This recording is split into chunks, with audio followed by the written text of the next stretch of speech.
is a presentation of the Oklahoma Sports Network.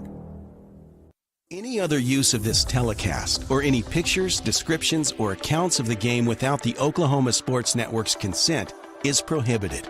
It may not be reproduced or retransmitted in any form, and the accounts and descriptions of this game may not be used without express written consent.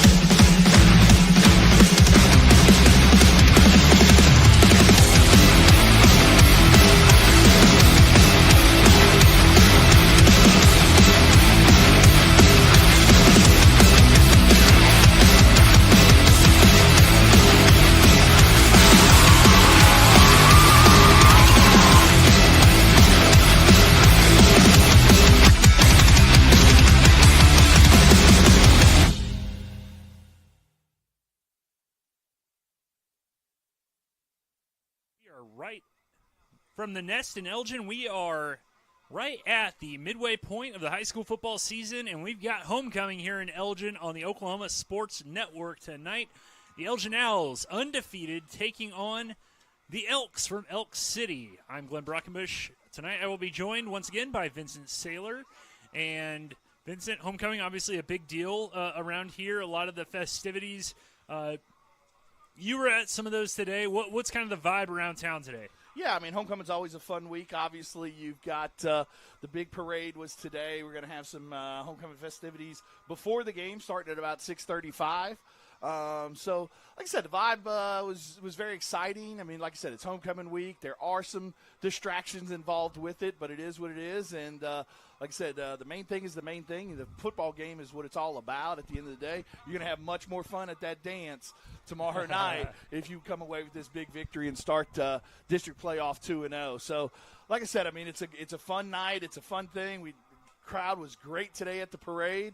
Had a ton of floats out there, and like I said, enjoyed my time during the parade. I got to ride with the first and second grade cheerleaders, so I had a ton of fun with that. Like I said, we see the homecoming court on the field already. But like I said, I mean, at the end of the day, the game is all that matters. And like I said, we got to come out of here 5-0 and 2-0 in district play if we can take care of business tonight. Reminder that this is all part of Oklahoma Sports Network and brought to you by our countdown to kickoff is brought to you by Hillary Communications, always innovating because every community matters, providing top quality telephone and internet service to Elgin, Lawton, and beyond. Visit their website today at hillary.com, HILLIARY.com. When we come back, we're going to go through more kind of keys to the game and preview tonight's game between the Elks and Owls. You're watching Elgin Owl Football on the Oklahoma Sports Network.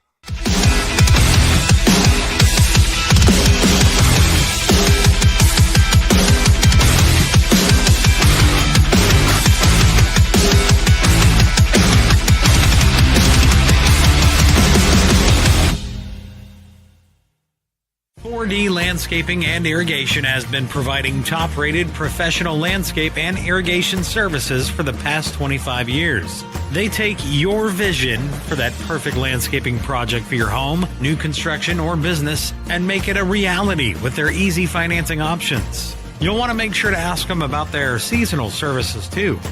4D Landscaping and Irrigation. Call 510-9983.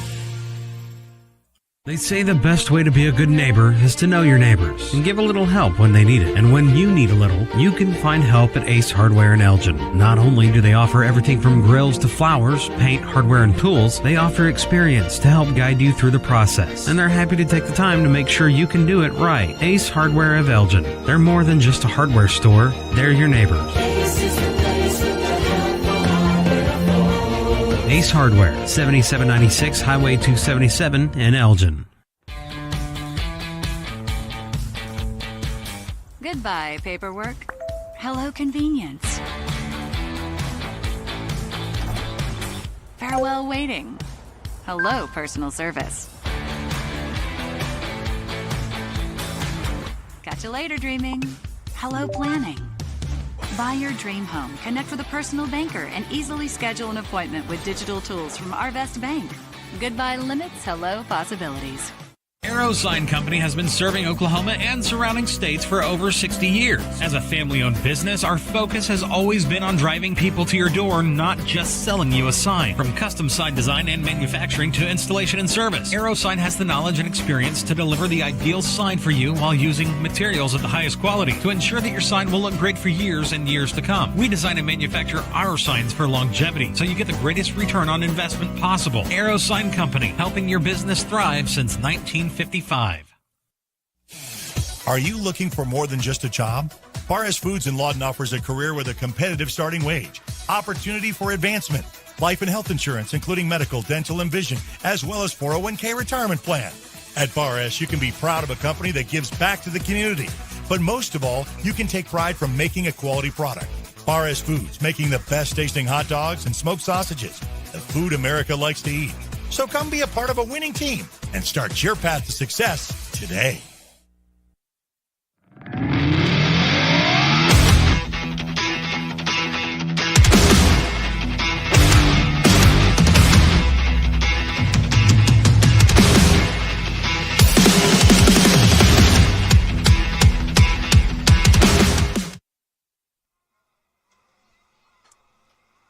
Back live from the Nest in Elgin as the Elgin Elks get ready for their homecoming game against the Elk City Elks. We're live here on the Oklahoma Sports Network, part of your Hillary Communications countdown to kickoff. We apologize for any technical difficulties, but we are trying to get your live feed of the stadium here in a little bit. But the Owls get ready for their homecoming game. That's why we're bringing it a little early to you tonight, because they're going to have the homecoming festivities before the game in terms of crowning of the king and queen, rather. Yeah.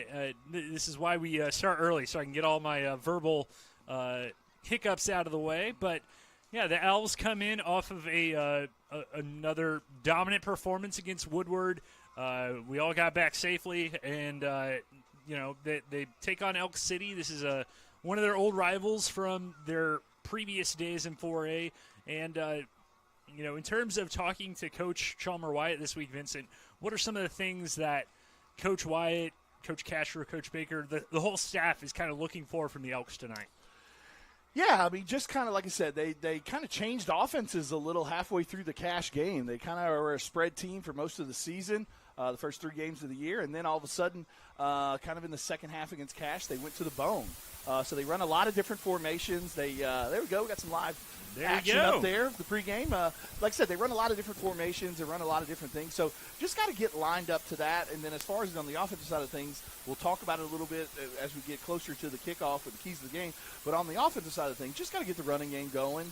I mean, that's our bread and butter. I mean, obviously, Trace is 2 touchdowns away from beating that record that his brother currently holds. Trace has got 56 touchdowns. 57 will tie it, and 58 will take that lead away from his brother. So that'll be some inter-family kind of squabbles maybe at Thanksgiving dinner. Right. Garrett might say, hey, buddy, I did it in 3 years. It took you 4. But he's had a little bit of extra time. Yeah. But, hey, man, you don't control when the coach puts you in the game. I don't think in 2021 a young Trace Laura was like, Coach, I really want to have bragging rights over my brother on a touchdown to game base. No, I talked a little bit to Trace earlier this week at the coaches show, and he said that he's just kind of it'll be fun if he happens to break it and be able to talk smack to his brother. But you know how siblings are. You're going to talk smack no matter what, probably. But it's going to be an interesting deal to see how Elgin attacks them. In many ways last week, that was probably as pass happy as we have seen Elgin look in a while, just in terms of the passing yardage. The way that they were playing the defense, I mean, we kind of knew that we were going to kind of put the ball in the air a little bit more than normal with the way that they were playing certain formations. We're going to see a good mix of it tonight. They're kind of very similar to us, and they're in a 3-4 front. But like I said, they like to play a lot of cover 2 on that back end, so that's going to leave some spots open for Trace to take advantage of. But the big thing tonight, like I said, we got to get that ground game going. If we can establish the line of scrimmage, good things will happen from there. So, but yeah, we'll be back here in a little bit. You're watching Elgin Owl football on the Oklahoma Sports Network.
Is uniquely Oklahoman, deeply rooted in over 50 communities statewide.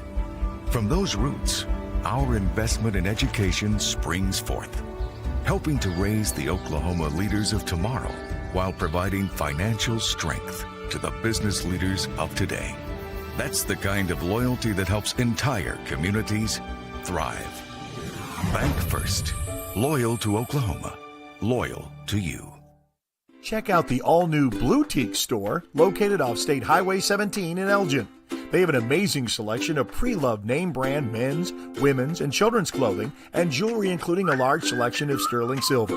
They also have new home decor, comforter sets, candles, toys, and over 50 flavors of Jordan Skinny syrups in stock. Whether it's for yourself or giving the perfect gift, Blue Teak, open Wednesday through Saturday, 10:30 a.m. to 6:30 p.m. off State Highway 17 in Elgin. Step into the best chapter of your life, one with rheumatology care from a provider who focuses on your well-being and getting you back to what matters most. Dr. Shahzad is dedicated to building long-lasting relationships based on trust and medical integrity with every single patient. Schedule your telemedicine appointment today. Don't let rheumatoid arthritis or other inflammatory conditions stop you from enjoying life. MMG, the power of many for the benefit of one. The thing with car buying nowadays is just how many options there are when it comes to where to actually get a car. Dealerships, websites, auctions, private sellers, and so on. But knowing exactly where to get your car loan makes it all much less stressful. That's where Communication Federal can help. There's a reason we're known for auto loans around here. Lots of car options, lots of places to buy, but only one choice for an auto loan. Communication Federal Credit Union. College is more than just going to class. College is a journey. It's meeting new people and making new friendships that will last a lifetime. It's learning from professors who care about you and your success. And finding out it can be really fun and rewarding. It's discovering that thing you want to do for the rest of your life. Cameron University is all about helping you grow and succeed. Because your success is our success.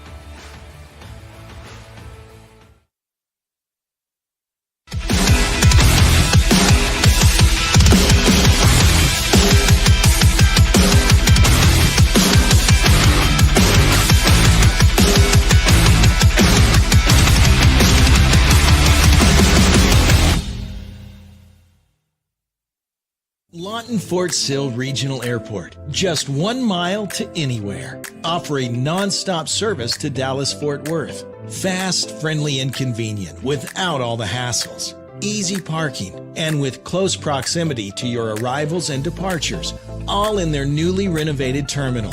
Here to there in just 1 mile. To book your mile to anywhere destination from LAW, log on to AA.com. or call 800-433-7300.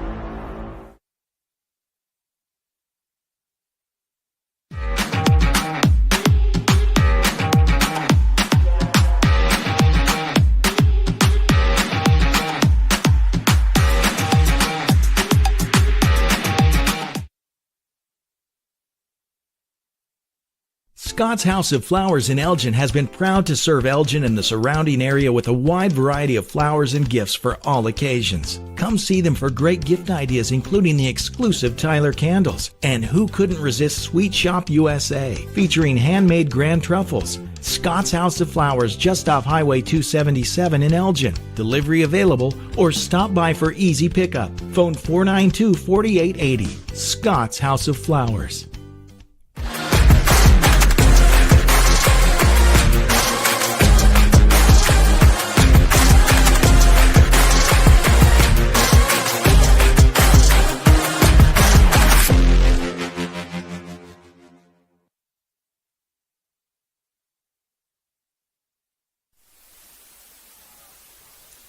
All right, we are back from the Nest in Elgin on the Oklahoma Sports Network, part of our Countdown to Kickoff, brought to you by Hillary, as the Elgin Owls get ready for their homecoming game against the Elk City Elks. And we are going to hit our keys to the game, brought to you by Coolco LLC. Stay comfortable all year with their expert HVAC services, providing efficient heating and cooling solutions available for all your comfort needs. Call Coolco at 580-704-9838. Vincent, what are some of the keys to the game? Yeah, talking to Coach Wyatt some this week and then a little bit here this morning. Keys to the game is keep the main thing the main thing. Obviously, homecoming, you've got some distractions and some things out there, but at the end of the day, the main thing is the football game. The main thing is our quest for a potential playoff berth and gold ball at the end of it. So keep the main thing, and worry about football and worry about the dance and all the homecoming festivities and stuff like that later on. Now, on the offensive side of the ball, like we talked about a little bit, establish the line of scrimmage early. Get that run game going. Get Ritzenmeyer over 100 yards on the ground tonight, and let's see what that can do to us. On the defensive side of the ball, like I said, stop their run game. Got to match up to their formations in assignment football. They kind of line up all over the place. They'll be in 4 wides. They'll be in 3 wides. They'll be in bone. I mean, they run all kinds of different formations, so we got to know where that formation is, where everything's going, and get set up and lined up and be ready to go.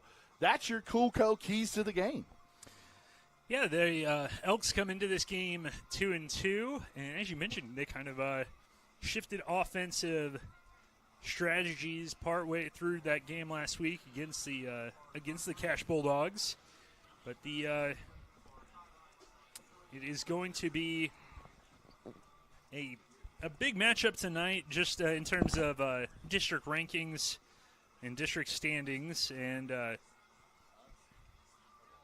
the Owls obviously coming off of a big victory last week against Woodward. Cash has got Woodward at home this week for homecoming, so that's one.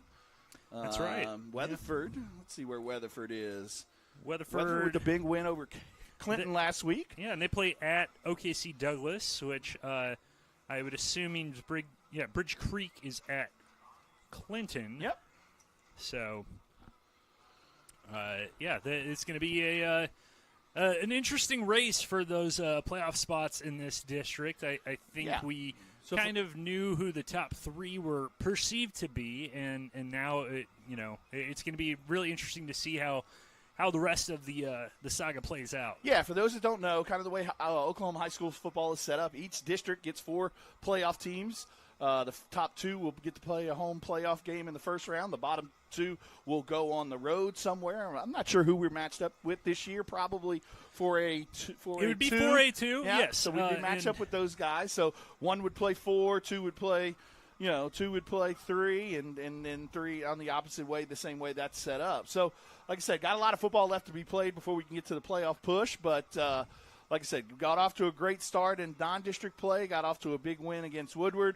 And like I said, that Clinton-Weatherford matchup, a lot of people kind of had Clinton in that one, but Weatherford did what they needed to do there at home and was able to take that victory 21-10. So, like I said, the district's wide open, got a lot of football left to be played, and looking forward to a 4A1 matchup here tonight. Kind of an old-school rivalry with Elk City back in that 4A1.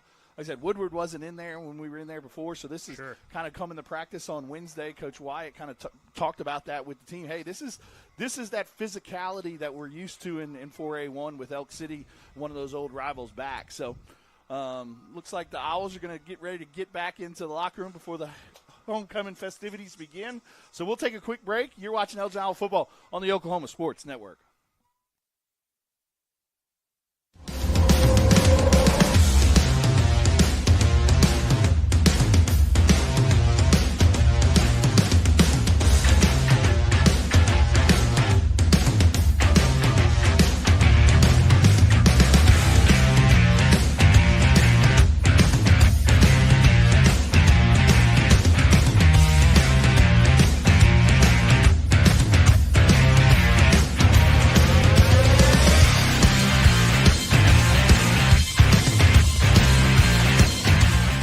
Landmarks. They stand as symbols, reminding us of history and moments that shape our lives. We create our own landmarks. At Becker-Raybon Funeral Home, we understand the importance of honoring these moments. Let our compassionate team help you celebrate the life and legacy of your loved one. Offering a range of services to honor the stories that matter most, we believe that every life leaves a mark that deserves to be cherished and remembered. Becker-Raybon Funeral Home, honoring the landmarks of your life. At Firehouse Subs, a portion of every purchase helps provide life-saving equipment to first responders across the country. So at Firehouse Subs, we don't just make subs. We make subs that are big, bold, and craveable.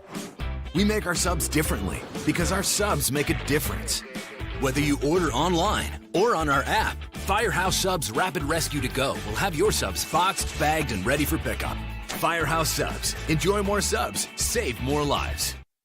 When it comes to your health, you want and deserve the best. You want a hospital with the highest quality scores in the region and one that provides safe, excellent care. Southwestern Medical Center has been a part of this community for 115 years and has a history of delivering compassionate, skilled health care to Lawton and Fort Sill. Choose the hospital that has always put the health of this community first. Southwestern Medical Center. Be well. Live well. That's why we're here.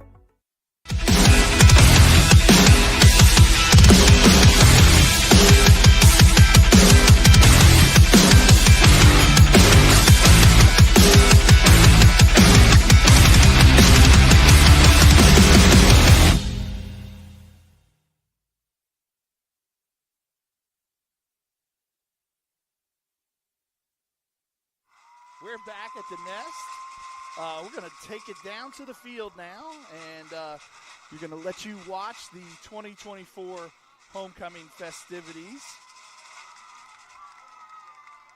So stick with us. We're about 25 minutes away from kickoff.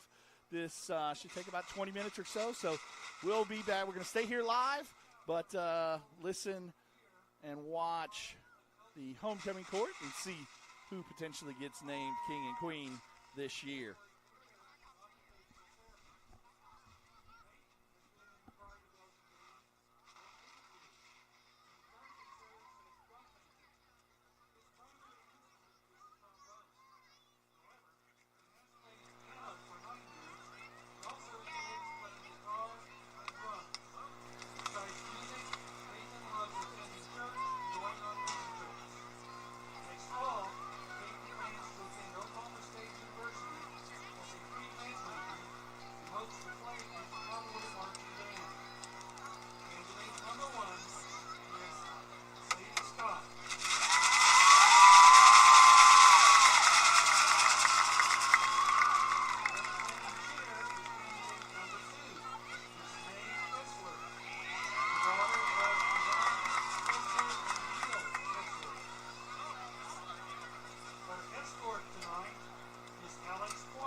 Flower girl tonight is Rylan King, of the first and second grade cheerleading squad.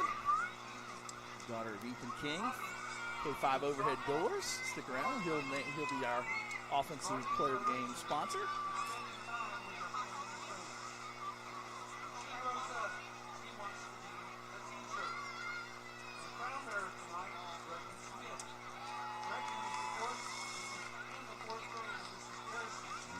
get your entire 2024 homecoming court. Let's see who your 2024 homecoming king and queen might be.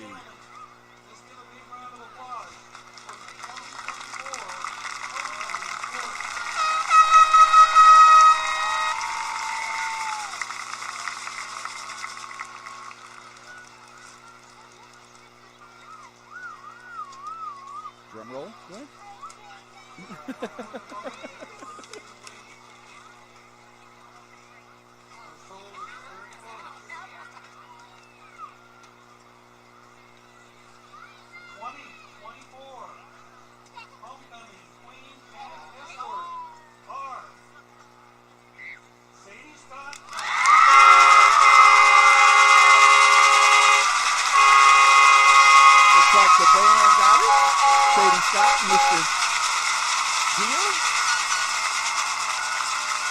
Congratulations.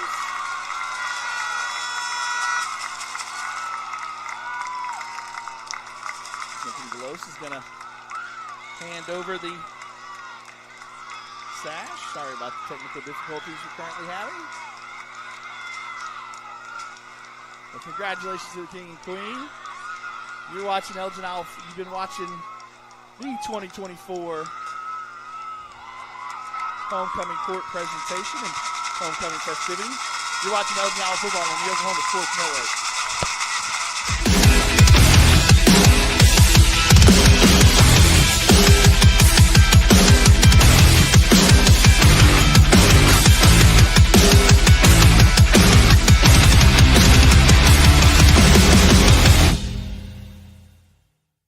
Pizza Hut, you owe Chicago an apology. Tavern style pizza is our thing. Why couldn't you be happy with deep dish like all the tourists? It's good. And you just had to make it so crispy and delicious. It's perfection. They put the toppings on. Are you prepared for summer? We are. Keep your air conditioner ready with a Miller Noble Heating and Air Maintenance Plan. We service all makes and models from Bryant, Carrier, and Lennox. Just need a repair? We can do that. Can't pay for it all at once? We offer financing plans too. Is it time to replace your old system? We offer free estimates on new systems. Click or call today and stay comfortable with Miller Noble Heating and Air.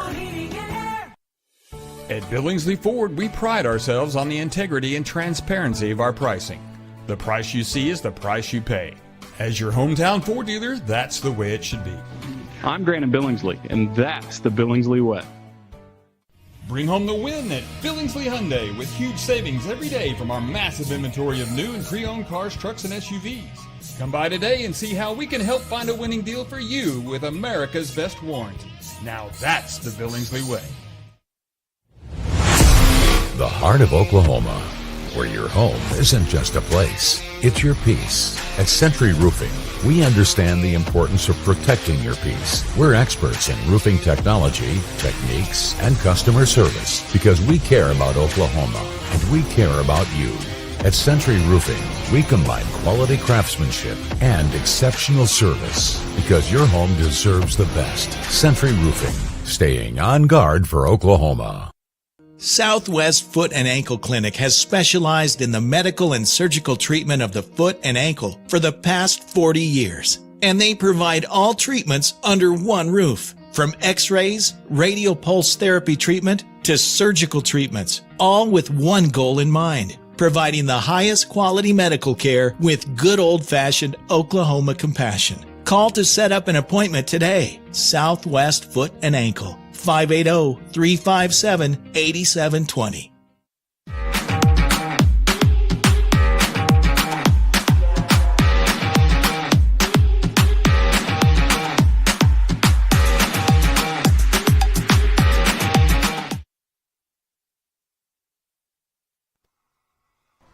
All right, back from the nest in Elgin as the Owls get ready to take on the Elk City Elks in their second district game of the year. Fifth game overall. This will be the midway point after tonight of the high school football season. Kind of crazy to think. It is wild. The first weekend of October. we are going to go ahead as part of our Hillary countdown to kickoff. We are going to go into our Letterbuck Excavation starting lineups, brought to you by Letterbuck. Since 1999, call them today at 580-704-0286, just off a Trail Road. Did a great job today. Letterbuck Excavation was able to pull the 7th and 8th grade football team. So thanks for helping out, getting that 7th and 8th grade team out there. But yeah, I think starts up Trace Laura. Trace is looking to break his brother's record this week. One away from tying, two away from taking it all by himself. 781 yards on the year, 10 touchdowns. That's a great job right there. We also just saw Kason Meyer with 4 receiving touchdowns. Obviously, his brother Richie's leading the team in rushing, 4.2 with 9 touchdowns. But again, everything starts up front with those big uglies. I call them big cuties. Yeah. But Big Ant, Jace, Jackson Field, Hudson Begley, and homecoming court representative of football, Big Shea Charles Spencer. Yeah, the offensive line has just been so good, and it almost makes me laugh on air when you see some of the blocks they throw. I try to mention their names as much as possible. Head coach Chalmer White in his 6th season here back at his alma mater as head coach. And then the defense has just been outstanding. You know, maybe not necessarily as many takeaways as last year, but again, that's not necessarily the stat you're looking for. This big stat is keeping dudes off the field most of the time. Yeah, I mean, doing a great job. Like I said, haven't had that many points. Last week had the shutout. Haven't given up 2 points so far this year. Only given up 107 yards a game. And that's pretty good. 4 games, obviously. But like I said, Braxton Antuna, Philip Debussy on the outside. Doing a great job. All day linebacker spots. Everything starts in the middle with the alpha right there. Colin Donovan in the middle also by Big Ritson Meyer. Got Josh Adesolo on the outside at one of the corner spots, along with Bryce Martin at the other corner spot. Then your 2 safeties, extraordinaires, Hunter Jackson and Brody for a touchdown Morris. Speaking into existence, my friend.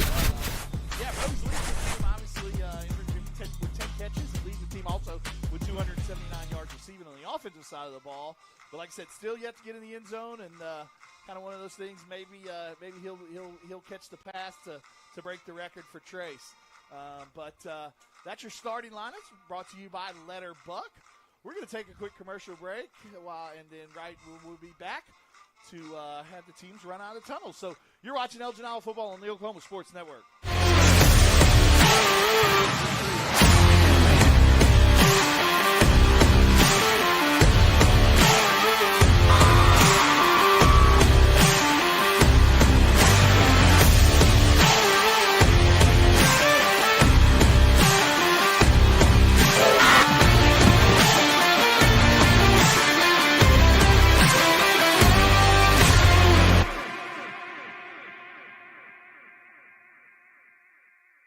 Sidelined by surgery, illness, injury? Valor Physical Therapy can help. At Valor PT, our skilled therapists create a rehabilitation program individualized for you, with education and encouragement each step of the way. Whether it's sports or the activities of life, let Valor get you back in the game. Start now at 405-265-6449. No referral needed. Mention Oklahoma Sports Network and get a free t-shirt at your first appointment.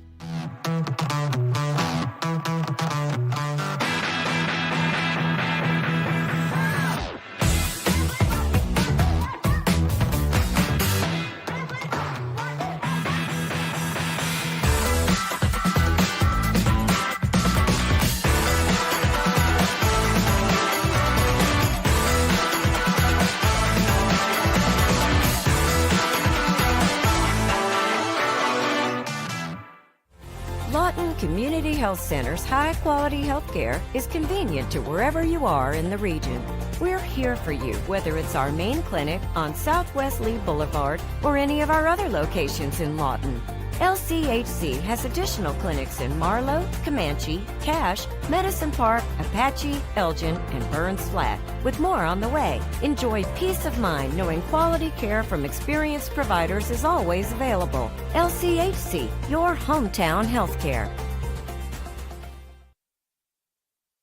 Your job can get dirty. You need a solution.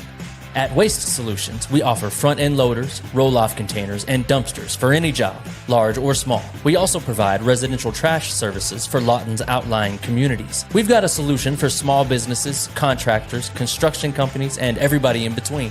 We're a locally owned company, and we've been serving our community for 21 years. We love Southwest Oklahoma, and we take care of our own. Every dirty problem has a solution. Waste Solutions.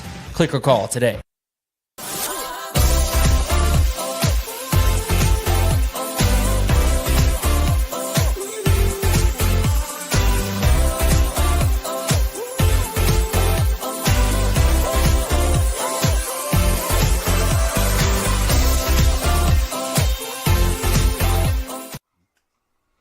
Back live in Elgin, where the Elgin Owls are just moments away, probably about 5 or 6 minutes from taking on the Elk City Elks.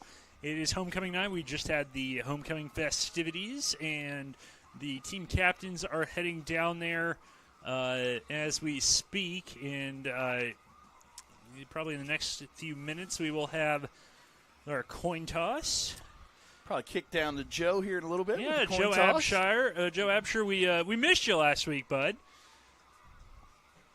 Guys, good to be back. Sorry, waiting for that microphone to kick in. There you go. Good to be back. We'll get the coin toss here coming up shortly and go from there. How's the weather down there? It was a little warm, obviously, during the parade. Is it still? I tell you what, I walked over to talk to the referee, and it was in the sun. And I walked back over and talked to Coach Mraz, or I say Coach Mraz, yeah. Mr. Mraz, and it was 15 degrees cooler in the shade. So in the shade. Yeah, we got you in and out there, Joe. We got you. In the shade, it's really nice. Yeah, I got you. So we're going to ask you to stick in the shade. I was going to say, we're going to. You don't have to worry about that. I was going to say, more importantly than the sun and shade, we're going to try and figure out where Joe can stand where his microphone works. It's almost like the old TV with the bunny ears. You just got to stand in a certain place, tilted a certain way. 1 foot. If you see me looking out here kind of cocky. Yeah. So we got our normal captains, our 4 captains that were voted on by the team early in the year. Trace Laura, number 3, number 58, Jace Williams, number 18, Colin Donnelly, and number 77, Shay Spencer. 5th captain tonight is Big Ant, Anthony Ogamura, joined out there by our practice player of the week, Sage Rush. And then as we get ready to watch the boys come out of the tunnel, our black flag bearer tonight is going to be Tristan Kephart. Coin toss sponsor tonight is Rowan and Robertson. The Oklahoma Autism Network is a center of excellence committed to improving the quality of life for individuals with autism and their families through research, education, and service while respecting individual preferences and promoting community inclusion. For more information, contact them 580-454-9200. And we got Joe down there for the coin toss. We've been winning a lot of the tosses, and we've been deciding to take the ball and get the offense started first. So, yeah, Joe's having some technical difficulties down there, but we'll see what we can conjure up from what's going on. Little League teams are running out to just join the cheerleaders in the tunnel to make the tunnel. A mass rush of the kids down there. We want to thank the rest of our crew tonight, not only Joe, but producer Chris and camera girl Sadie. Elk City won the toss but decided to defer, so we will again start on offense. We'll get Joe hooked up here in a little bit. I think I must have just been a little too far away, but the call tails and Elk City call tails to win the toss, defer. Looks like Elgin will start with the ball. Thanks, Joe. Which might have been what they would have done anyways. That seems to be their MO right now. Yeah, it's kind of what we were talking about a little bit prior to that. I mean, we like to get the ball. Last week kind of sputtered a little on that first drive and then was able to take care of business. So let's see what we do this time. Yeah, and as you mentioned, that black flag bearer tonight is Tristan Kephart. Go ahead. Here with Coach Wyatt. Yeah. Coach Wyatt, homecoming, this crowd, what are your thoughts? Let's go play ball. That's what play I like ball. Here we go. Short and to the point. Make the main thing, brother. Tristan Kephart, number 52. I ran into his mom actually today at the store before the game, and Just really cool family, really cool kid. Yeah, Tristan's having an outstanding year. Like I said, was a little nervous prior to, like I said, having a little technical difficulties. But the team is running out onto the field. There we go. And there we go. Not sure what's going on, but we will try and get those fixed. But stick with us. If not, you can hear it as a radio broadcast. But there comes the team onto the field. Yeah, the Elgin Owls. But going back to Tristan, I mean, he's having a great year. Like I said, had to replace a big time person in Jack last year, but he has really stepped up and started playing. Was named Defensive Player of the Game last week by the coaches and has really done a great job so far this year filling in at that defensive end spot and really making that defense roll. Yeah, we're trying to work on some of the technical difficulties. Once again, we want to thank you for watching our Hillary Countdown to Kickoff pregame show. And the Owls are going to... Owls are going to get the ball first. Give the ball in the hands of Trace Laura and or Ritson Meyer. And we are still waiting on the Elks to take the field. Running out of their little helmet there. The Elk City Elks. But the... wearing their all-white uniforms with the brown. You don't see many teams wearing brown as a color. Glenn, I will say, so in between my freshman and junior season for baseball, I played on a Elk City Brown Sox team. So there you go. They keep the theme all the way around. I guess why not at that point? You make it part of your personality. You steer into the skid at that point. But yeah, the Elk City Elks in their white and brown, and so we are trying to do what we can. I know we're having some connection issues. Just stick with us. It's live TV. Yeah. You get what you get. We apologize in advance, but looks like right now we've got the Owl on the field, and we're going to try and keep it there. But like I said, we're having some issues with some of our wires, but stick with us, and we'll try and bring you the best broadcast we can. One of the cool things about homecoming as well is seeing the people literally come home, literally seeing the alumni come back for festivities and for reunions and things like that.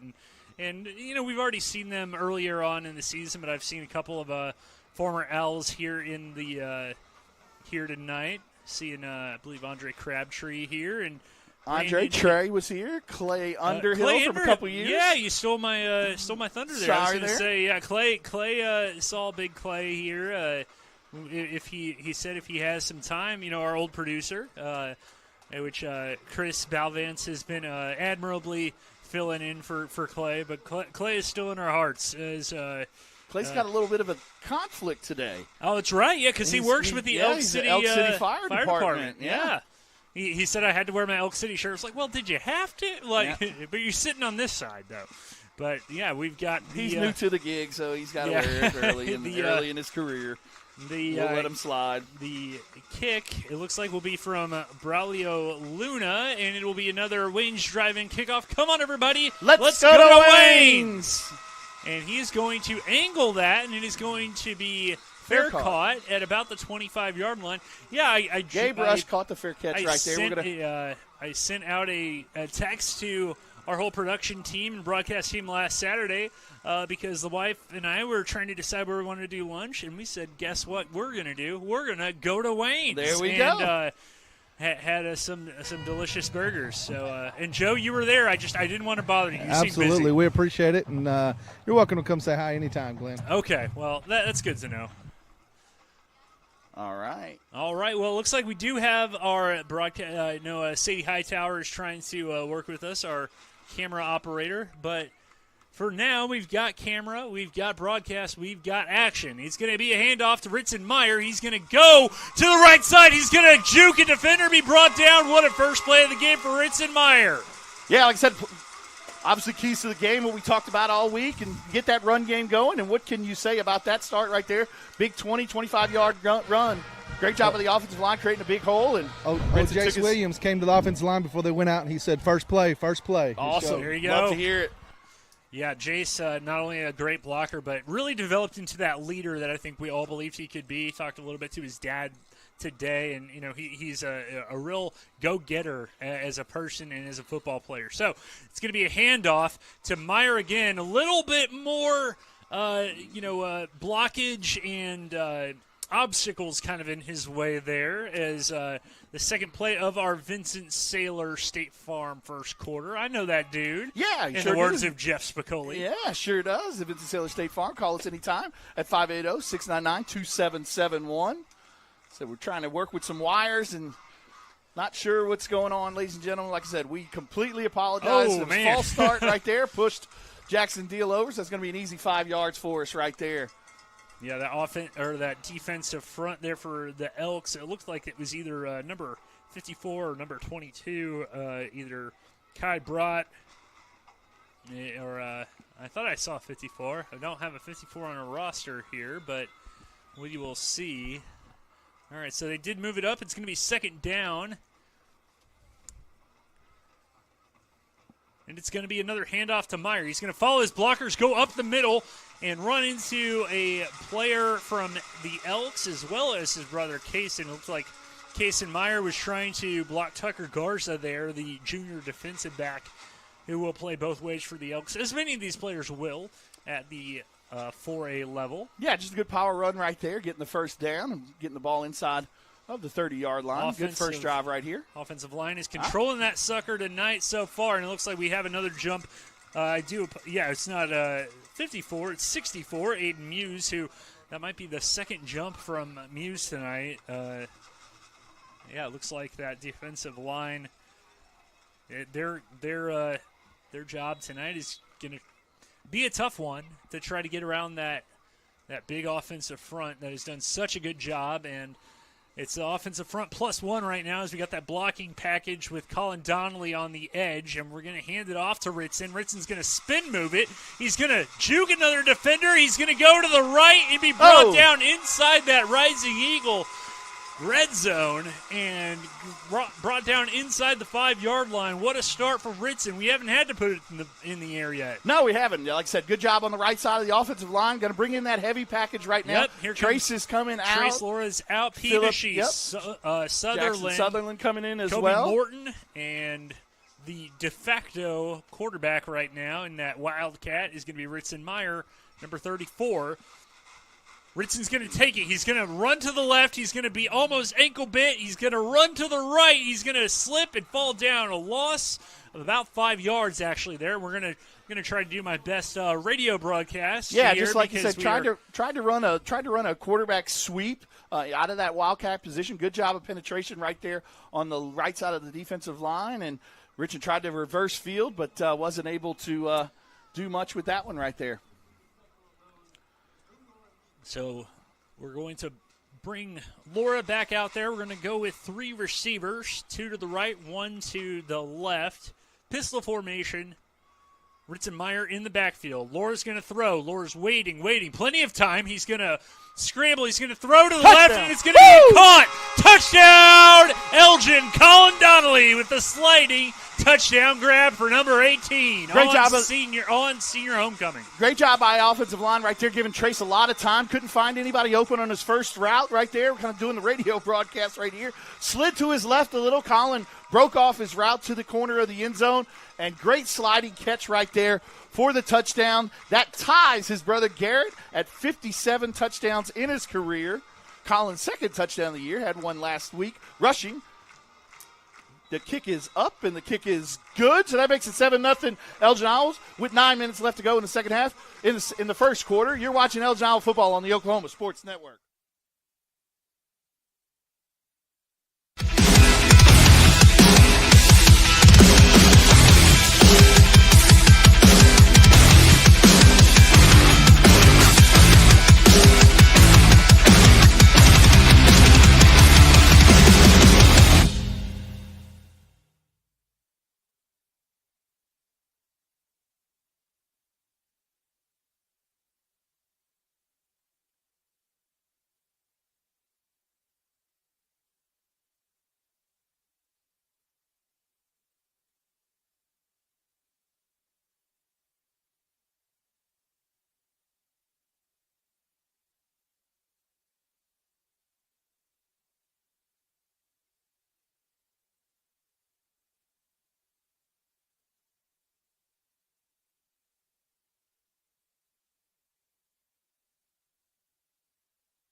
What's up?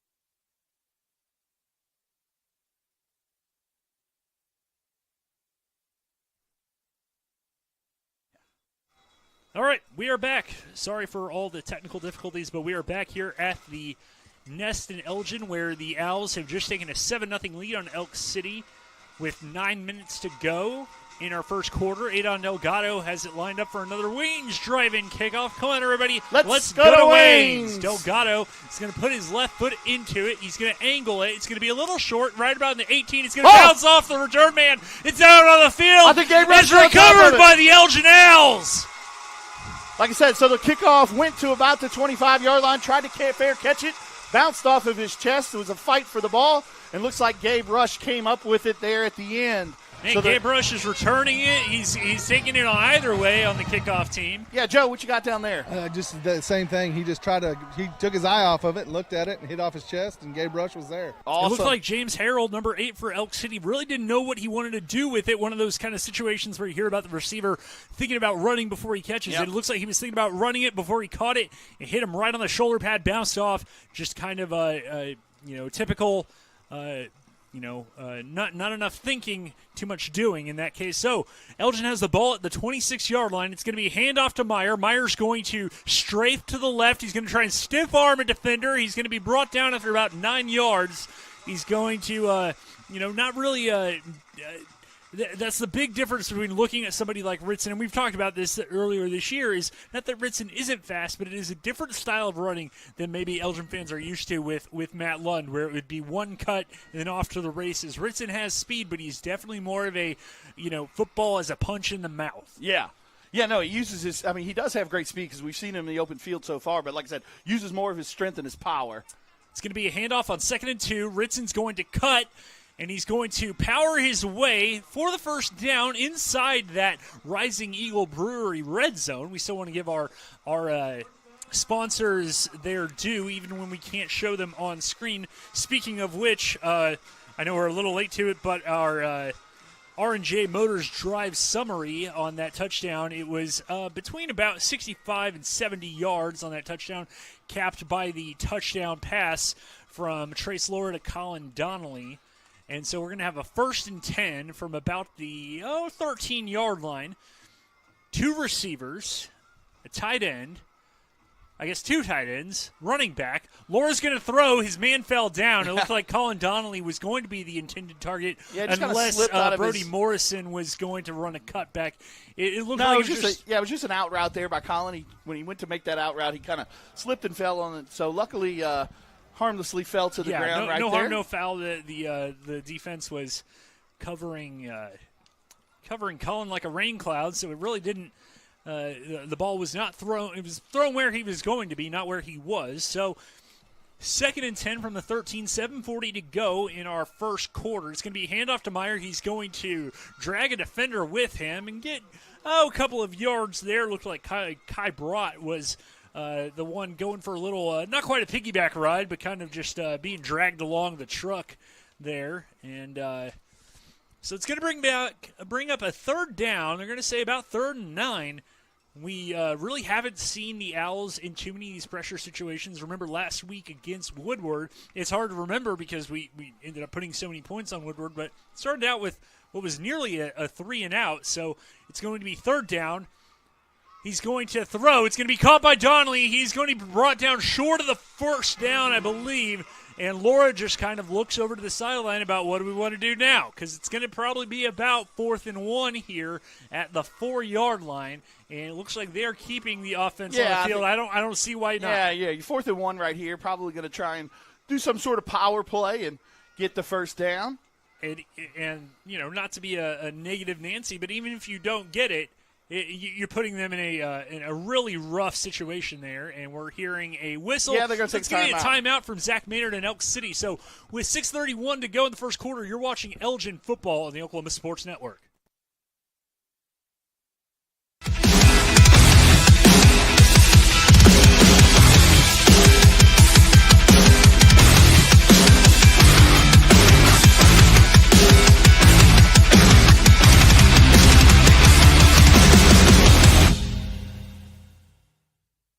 4D Landscaping and Irrigation has been providing top-rated professional landscape and irrigation services for the past 25 years. They take your vision for that perfect landscaping project for your home, new construction, or business and make it a reality with their easy financing options. You'll want to make sure to ask them about their seasonal services too. 4D Landscaping and Irrigation. Call 510-9983.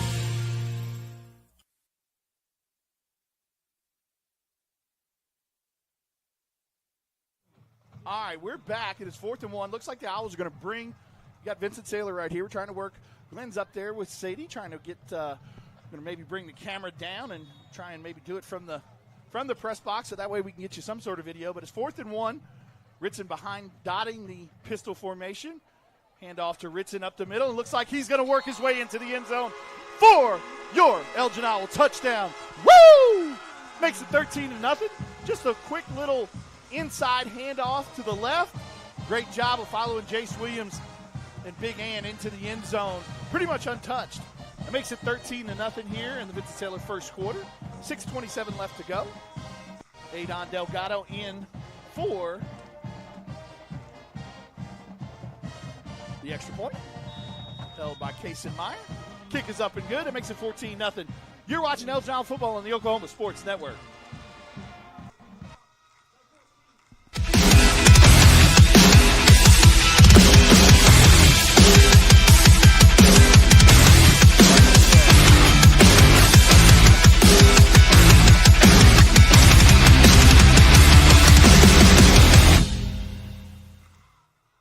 They say the best way to be a good neighbor is to know your neighbors and give a little help when they need it. And when you need a little, you can find help at Ace Hardware in Elgin. Not only do they offer everything from grills to flowers, paint, hardware, and tools, they offer experience to help guide you through the process. And they're happy to take the time to make sure you can do it right. Ace Hardware of Elgin. They're more than just a hardware store. They're your neighbor. Ace Hardware, 7796 Highway 277 in Elgin.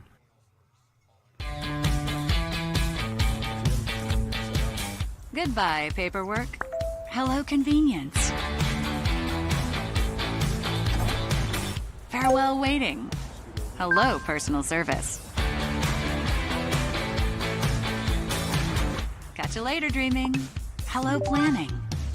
Buy your dream home, connect with a personal banker, and easily schedule an appointment with digital tools from Arvest Bank. Goodbye limits, hello possibilities. All right, we're going to take a kickoff right here. Take another Wayne's driving kickoff. Come on, everybody. Let's go to Wayne's.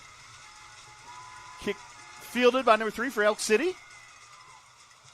Comes up the sideline, gets it at about the 28-yard line going that way. So for the first time, we'll see our defense come out.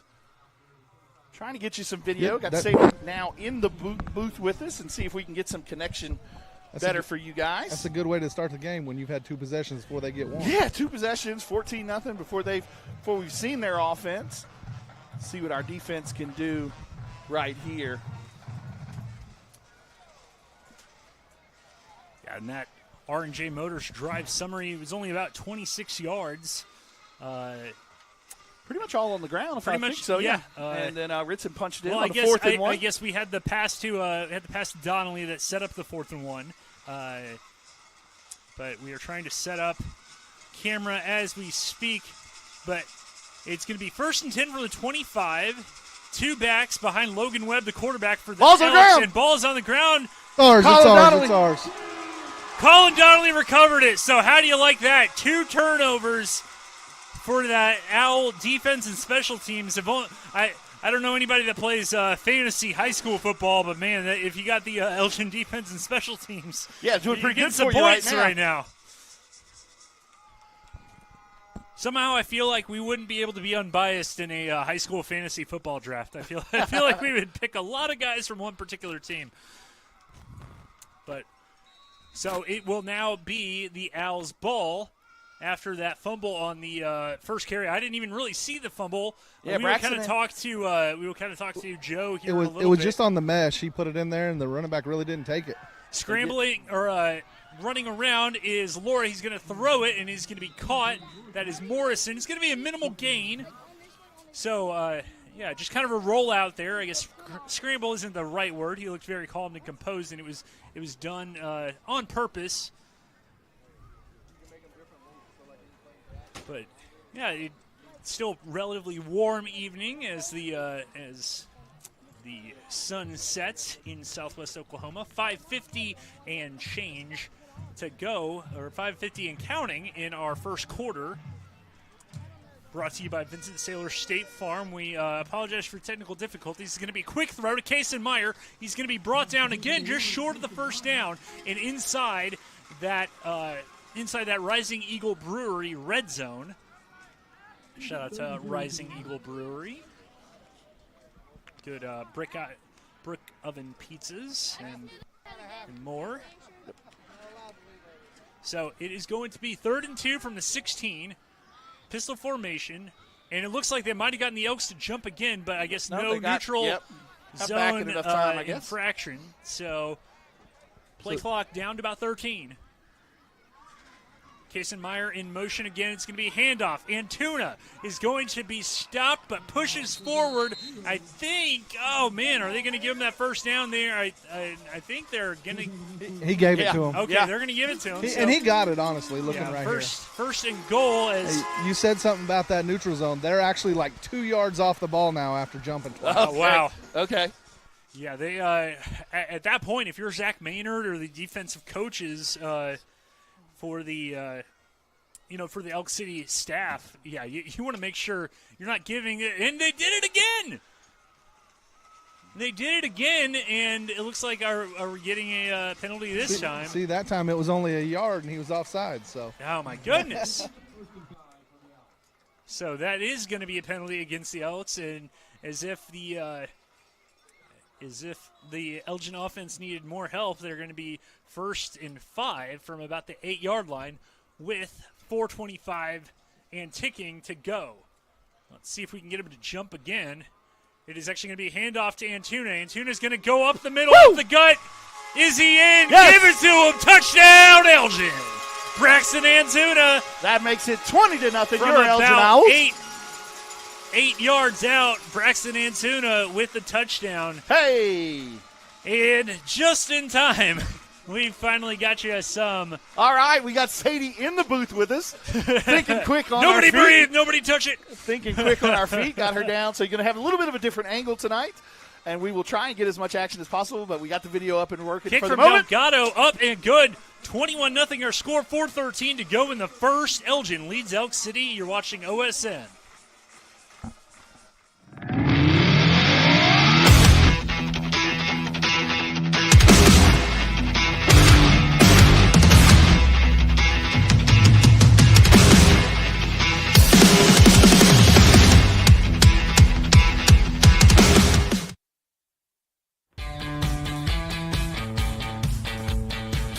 Goodbye, paperwork. Hello, convenience. Farewell, waiting. Hello, personal service. Catch you later, dreaming. Hello, planning. Buy your dream home. Connect with a personal banker and easily schedule an appointment with digital tools from Arvest Bank. Goodbye limits, hello possibilities.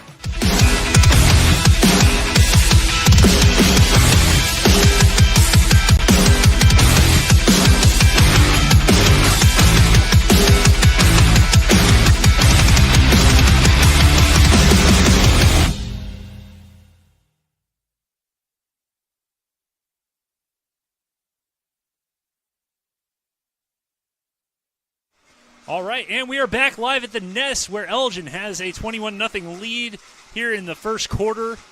2 turnovers and Come on, another everybody. Wayne's. Let's go to Wayne's.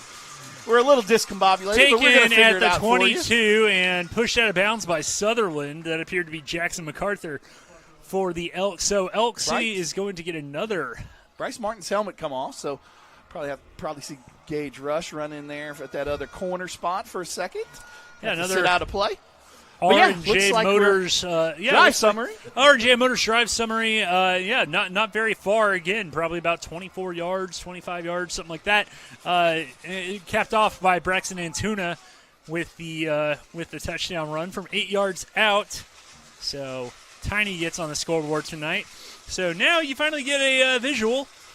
The Owls wearing their red and white tonight with Elk City in their white with the brown trim. It's going to be a handoff. No, It's going to be a keeper on the read option, and Webb got snuffed out. It looks like that was Ritson Meyer primarily, along with a couple of those defensive linemen up front. And we touched on that defensive line during our starting lineups as Bryce Martin comes back in, as you called it, Vincent, is that defensive line has just been so the whole front seven has just been so good. And I feel like maybe the secondary hasn't gotten enough credit because we haven't faced a ton of passing this year. No, we haven't faced a ton of passing, but those guys have held up really good. I mean, Bryce has got an interception. Who else? Josh has got an interception. Braxton's got an interception. Did Hunter get one? No, just those three so far. So, going to hand off here. And it looks like he's going to be chased down by Antuna from behind. And it looks like that was number 8, Harrell. He was the gentleman who kind of muffed the kickoff earlier that gave us our second possession. So that brings up a third down.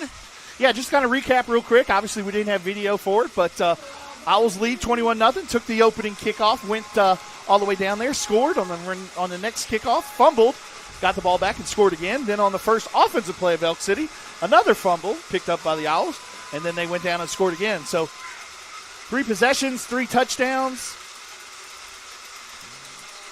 And your Owls are up 21-0. Interesting kind of seeing the game with this camera point of view now as Colin Donnelly is just going to slam him down. But it looks like he is going to pick up the first. That is a wrestling move if I ever did see one.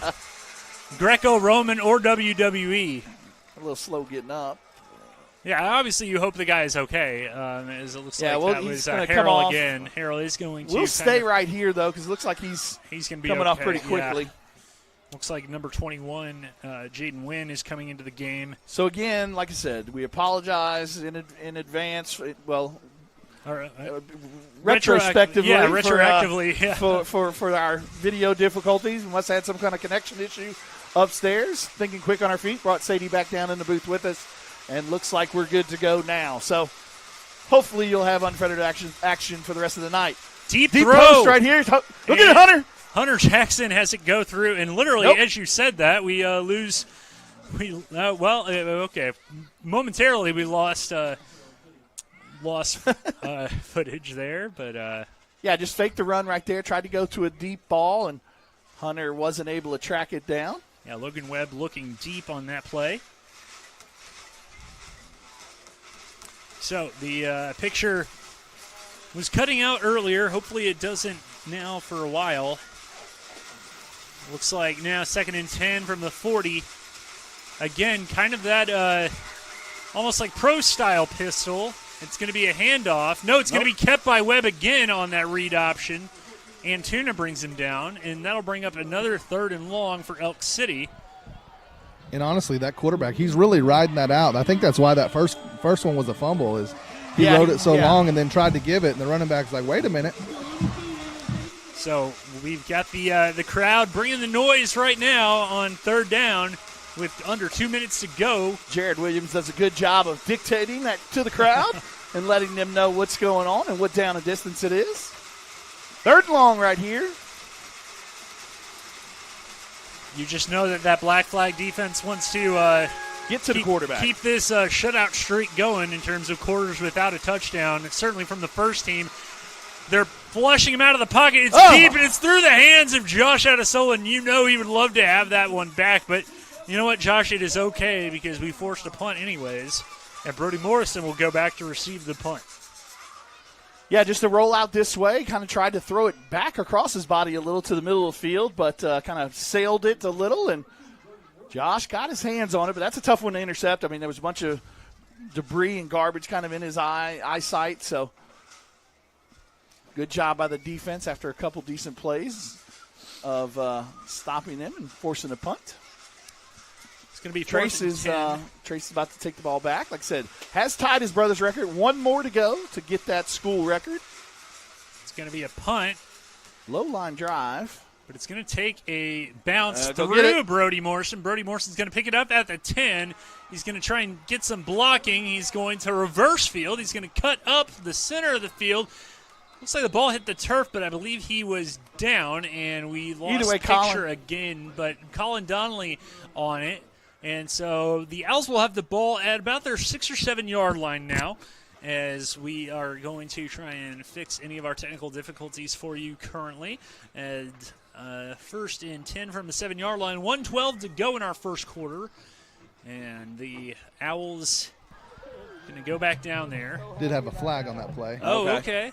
Probably back it up half the distance, I'm sure, there. Was it on us? Yeah, it was. Okay. Honestly, I think it was a hold. I just saw him point our way. Well, have not seen anybody go back out there, but we do have picture currently. We will use the bag of wires that we we are have gonna tonight. use whatever we we use have. every last bit of equipment that we have at some point tonight to try to bring this game to you.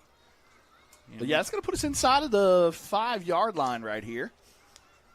Yeah, down at about the 4. And so, first and 10, pistol formation. It is going to be a handoff. Meyer's going to run outside the tackle. There will be a flag down on the play. See what this one's about. In the direction of a hold, so that's going to push us back. Not going to give us much yardage because obviously we're already at the 3, so only be about a 1 yard penalty. It's a good penalty per se, but this isn't. It's not the worst thing in the world at this point. No, and you'll replay first down again. So said really want to give props though to Sadie. She's a Sadie trooper. and Chris have just been absolute champs trying to figure this out, being our coming up problem-solving team. So 1st and 12 from the 2 yard line now. And again, pistol formation, but more of a jumbo, or not really jumbo, just a heavy package with plenty of blocking. And it's going to be up the middle with Meyer. Meyer is going to power through and then be brought down. Again, that was Garza who kind of suffered the brunt of Ritson Meyer, of his hard-running style. Brings it up to 2nd and medium, though, here, so not too bad to go. Looks like they're going to have to snap at least one more play here before the end of the quarter. Yeah, we're at kind of right on. Yeah, they'll snap it one more time. Yeah, they're about a second to half-second differential, and they're going to hand it up the middle to Meyer, and that will not be enough. Yeah. It's going to be close depending on the spot, but it doesn't look like it's enough. They're giving it to him. They're going to give it to him. Okay, they did stop the clock with 13 seconds, so it'll be interesting to see if Coach Meyer wants to keep it going. No, they're on the clock, and so he's clapping. So that's going to conclude our first quarter. Elgin 21, Elk City 0. You're watching Elgin Owl Football on the Oklahoma Sports Network.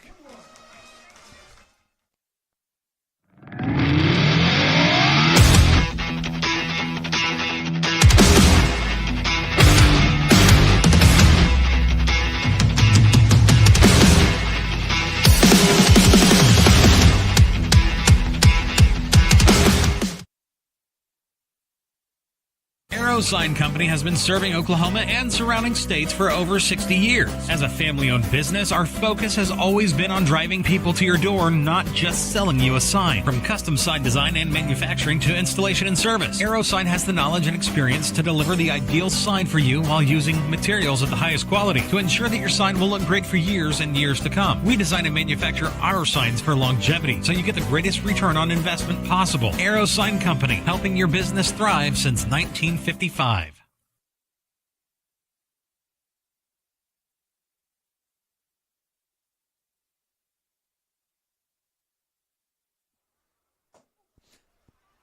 Back for the second quarter on the Oklahoma Sports Network.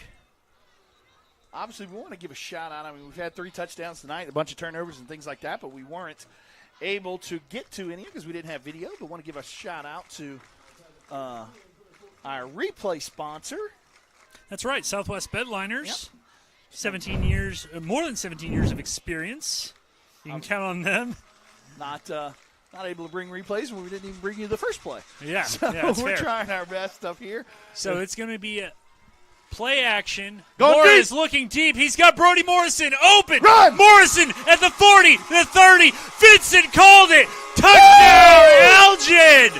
Yeah, Brody. Not only is that the record, that's the record too. but that's Brody's first touchdown of the season, and Trace Laura Knows passes it. Garrett Laura as the all-time passing touchdown leader. That is Trace Laura's 58th touchdown of his Elgin Owl career. Woo! And there it is, 58 passing touchdowns, and broke his brother's record of 57. So congratulations, Trace. Very cool. What a neat play. What a neat moment. Reminiscent of Matt Lund breaking the rushing record last year. We'll stay right here because I think Jared's going to announce it over the intercom. I'm not sure if a lot of the fans know, so we'll stay right here rather than take a commercial break during this one. But that is the record, ladies and gentlemen. Can you find special announcement? Trace? Let's see what 3. He's down at the 45. Yeah. There is Trace. Congratulations to him. Congratulations to the Laura family. He looked up and had a big old smile on his face. Oh, yeah. He knows. I don't know if y'all saw him, but after he threw it, he had 2 held up in the air. And I don't know if Brother's watching, but I'm sure that's why he was holding it there. Brother's here somewhere. I saw him earlier with his baby. And I saw congratulations to Trace. Congratulations to the Laura family. Congratulations to Coach Wyatt, Coach Adam Castro, have called all the plays during Trace's 4-year career here. And like I said, it was a fun deal to be a part of Matt's last year. It's a fun deal to be a part of Trace's. 58 touchdowns for a high school quarterback is a lot of touchdowns.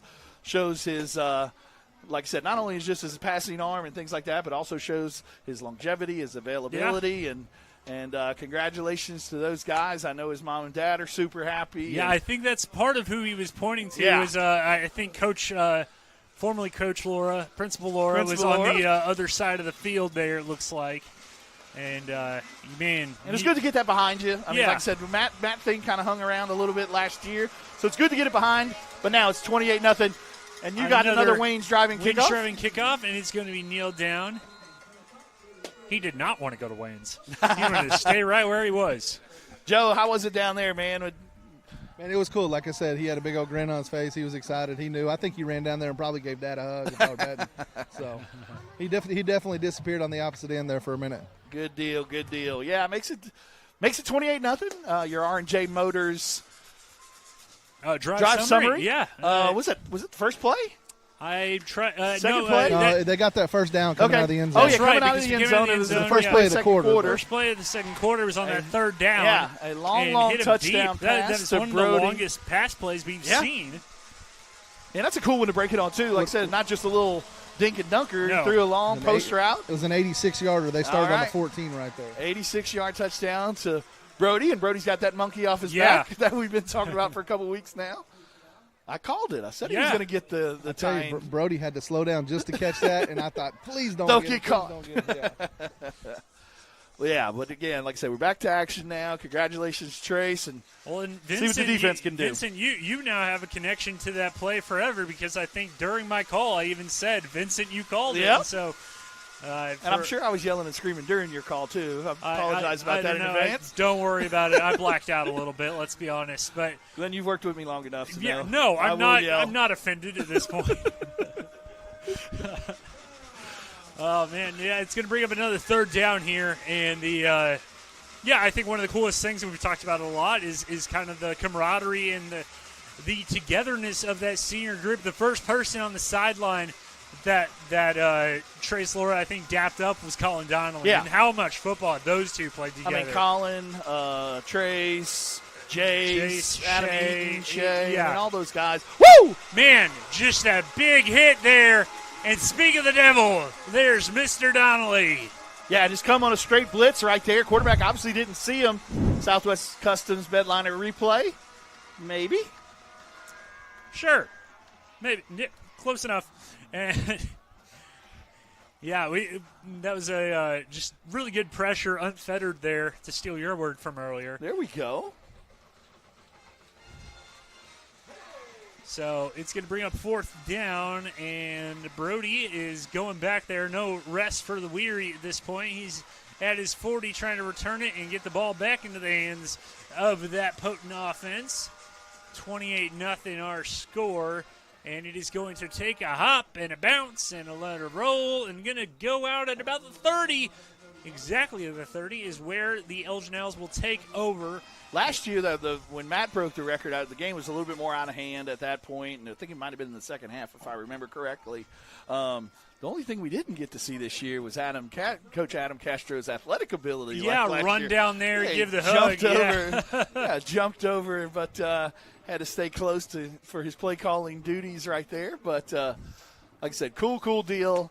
And let's see what we can do for an encore. 28-0, 10-18 to go in your Lawton Firefighters Association second quarter. Yeah, thanks for joining us. Thanks for sticking with us through our technical difficulties. We hope we have them behind us. I joked with Jared Williams at halftime. He had showed me he already had kind of it scripted out what he was going to say. Yeah. I think for those in the stands probably heard, I think he said something about move over big brother. Yep. And the I joked with Jared, obviously the father of Jace. I said, man, number 58 is a pretty cool number to you. The number of touchdowns to break the record, as well as obviously Jace's number, and it's going to be a delay of game against the offense. Jared said, hey, as much as I love number 58, and it's going to hold a special place in my heart, I hope he gets more than 58 at this point. I mean, barring anything catastrophic, unless I believe we just he will. run the old wishbone for the rest of the year, like the old Barry Switzer days. You're going to send Bryce Martin out in motion, and they're going to hand it to Bryce on kind of the the underneath sweep there, and he's going to be met head on or brought down there by Garza. Yeah, good job right there. Big hit right there by number 1. Wonder if Garza was kind of remembering those that punishment that he took from Ritson Meyer earlier on the defensive side of the ball. He goes, hey, I want to dish some out. I don't really like all of this punishment I'm taking. Let me show that I am the physical football player as well. But do you like to get Bryce involved right there on the offensive side of the ball? Played running back a little last year. So, super quick. Yeah. I think that might be his first touch of the year. Yeah. It's going to be a handoff to Ritson, and there's going to be a flag from the back judge. Ritson's going to break it outside. He's going to go to the end zone, but we'll see if this counts as a touchdown. I don't know. It was the back judge who threw it. They're all staying Trace Laura and the rest of the offensive line is still back there. I think Ritson's he kind of knows touchdown is not going to count. Ritson's definitely not happy. Yeah.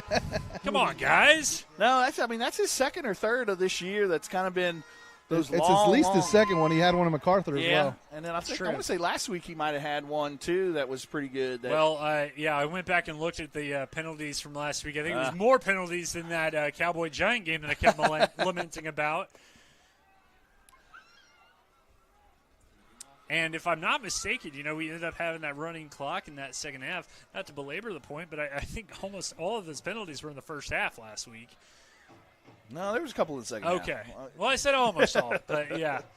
I can only remember one or two probably in that second half. But, it's you want to see a clean game, and you think about the way that we started this game with getting Elk City kind of on roller skates or roller skates or ice skates, your skate of choice, I suppose, getting them all wobbly there on the front four. And literally, as I say that, they jump. And that's I would say roller skates because it's 95 degrees in October 4th. That's fair. I guess you're not really wanting to ice skate at this point. I don't know where the nearest ice rink is here in Holiday in the Park, Lawton. Yeah, that's true. Once Holiday in the Park gets going, they've got a little makeshift ice skating rink. Forgot about that. Yeah, they do that for Thomas Park. They do the ice game or the hockey game. They do their own little winter classic there. Yep. Remember Scott Rains at the Constitution covering that. It's going to be a pass. It's going to be caught by Richie. Richie's going to try and slither out of some tackles. He's going to be brought down, shy of the first down. But you know what? On a second down, that's going to set you up with much better position. Yeah, gained a lot of that yardage back there. Just a quick little screen. Like I said, trying to get the ball to Corday's in his hands. I mean, he does a great job with the ball in his hands. We've seen some of that dynamic playmaking. Made an unbelievable play during the JV game earlier this week. So like I said, want to get him more involved in the offense. What you got, Joe? It's going to be a handoff up the middle, first down, and still struggling to bring down Antuno. I was just going to say on that screen pass, there was so much going on. They pulled guard and tackle to the right and screen left, and it was a lot going on. Well, and it might have been one of those ones. I know they have a couple things in their offense where Trace has the ability to read it, depending on how many people are on the outside. So it might have been a called run, but he liked to match up on the outside and got it into Corday's hand, and Corday did a good job once catching it, kind of making that first man miss and getting some big positive yards. Made it a 3rd and short, and then Tiny was able to pick up that 3rd down. I talked a couple of weeks ago, I believe, about trust and how much trust they have in Laura at quarterback. Laura is going to throw. It's going to be just off the fingertips of Jackson Sutherland. Yeah, just kind of a little concept route right there with the 2 tight ends. Colin ran a corner route. Jackson ran a kind of a short out route, like the out route, but both were covered well and tried to shoot the ball out there to Jackson and just a little off his fingertips. 2nd and 10 in our second quarter. By the way, our second quarter brought to you by the Lawton Firefighter Association. Elks got him to jump again. Man, if you're Zach Maynard, you got to be smacking those defensive linemen upside the head at some point. Yeah, like I said, that's something obviously at halftime they're going to really adjust to. But like I said, congratulations, not congratulations, but good job by Elgin of sticking to it. And on cue, Glenn, they subbed him out. Yep. Yeah. I just kept thinking of, if you've seen that viral video, or that video that ran, I think, a year or so ago, of the football player, I guess, anytime he jumped, his teammates had permission to just smack him upside the head. It's like punishing a dog when they peed on the floor. It's like, no, never do that again. Just an inside handoff right there to Braxton. Good job of Braxton of picking up I know this yards. is going to, as if we couldn't sound older than we already are, but another dated movie reference that maybe you'll get. You ever see the movie Airplane? You know, everybody gets a shot at the the old lady on the plane. Snap out of it. And it's going to be another timeout by the Elks. penalty. Nope, Sorry, timeout. no, it is a timeout. So with 7:45 left in the first half, we're going to take timeout. You're watching Elgin Now Football on the Oklahoma Sports Network.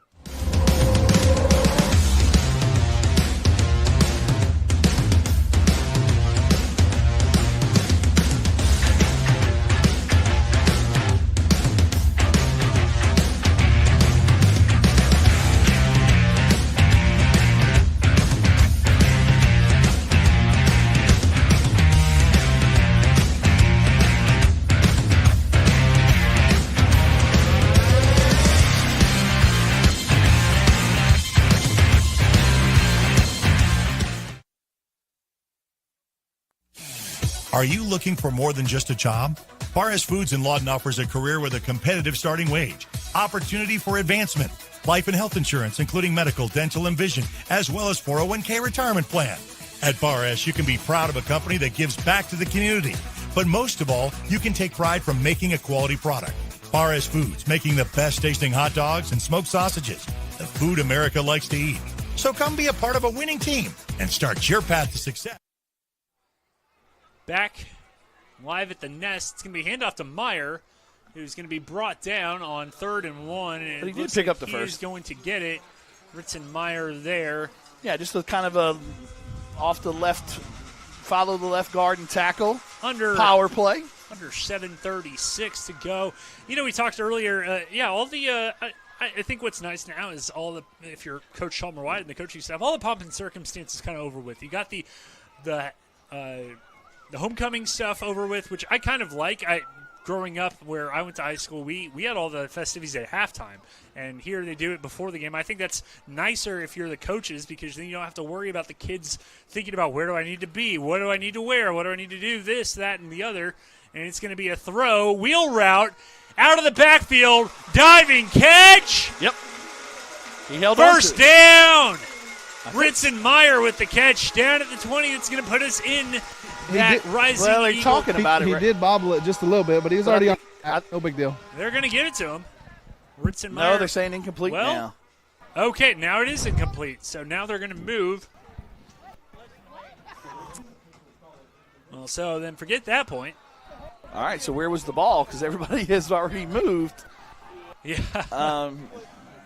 Yeah, it looks like Ritson came down with it. I mean, like I don't you know, said, it's really tough to bobble tell. it, but Well, anyways, they're going to put it back at about, I guess, the 43 of Elk City. So it's going to set up a second down.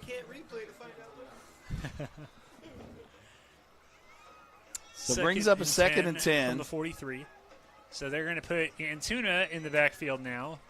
3 receivers, Kason Meyer, Josh Adesola, and Brody Morrison. And Sutherland at the tight end spot. He's going to throw it to Sutherland through his hands. It's going to bring up a 3rd and long now as he was popped there by the defensive back, Cole Bowie. Yeah, just a deep in route right there, and good coverage. Not a bad throw either, and Jackson wasn't able to hold on to it. Like I said, maybe let him just a little bit, and the ball was hitting his hands, he was getting hit, so tough to hold on to, but good route, good concept right there. Just may come back to that one later in the game. So 3rd and 10 right here. Maybe if they, like I said, maybe if they could pick up 5 or 6, give them a better chance to potentially pick it up on 4th. Obviously, you want to pick up the 1st, but you can get some positive yards, may still be in 4-down territory. It's going to be a quick quick screen to to Josh. Adesola. He's going to follow his blockers. He's going to be brought down. Man, that's going to be close. Yeah, and with that right there, like I said, just a tad bit short. I think you'll see him go for it right here. Probably bring Ritson back in and go more in that power formation. You're looking at a 4th and very, very short right here. So probably look at following Big Ant and Jace right here. 4th and 1, and wouldn't mind following. And they got Colin on that side too. So about with Anthony 850 pounds of man. Oh, yep, going right over there to the left. Go it with Ritson, and he's going to have the 1st and then some, down to about the 25, 26-yard line. Yeah, good job right there, following his blocks and kind of making a man or two miss. Like I said, Ritson does a great job after that first contact of continuing to turn those feet and continuing moving forward and picking up some of those extra yards. And you can give Begley the assist there, picking them up and throwing them forward a little bit. There you go. So it's going to be under 6 minutes to go in this second quarter. Lawton Firefighters Association second quarter.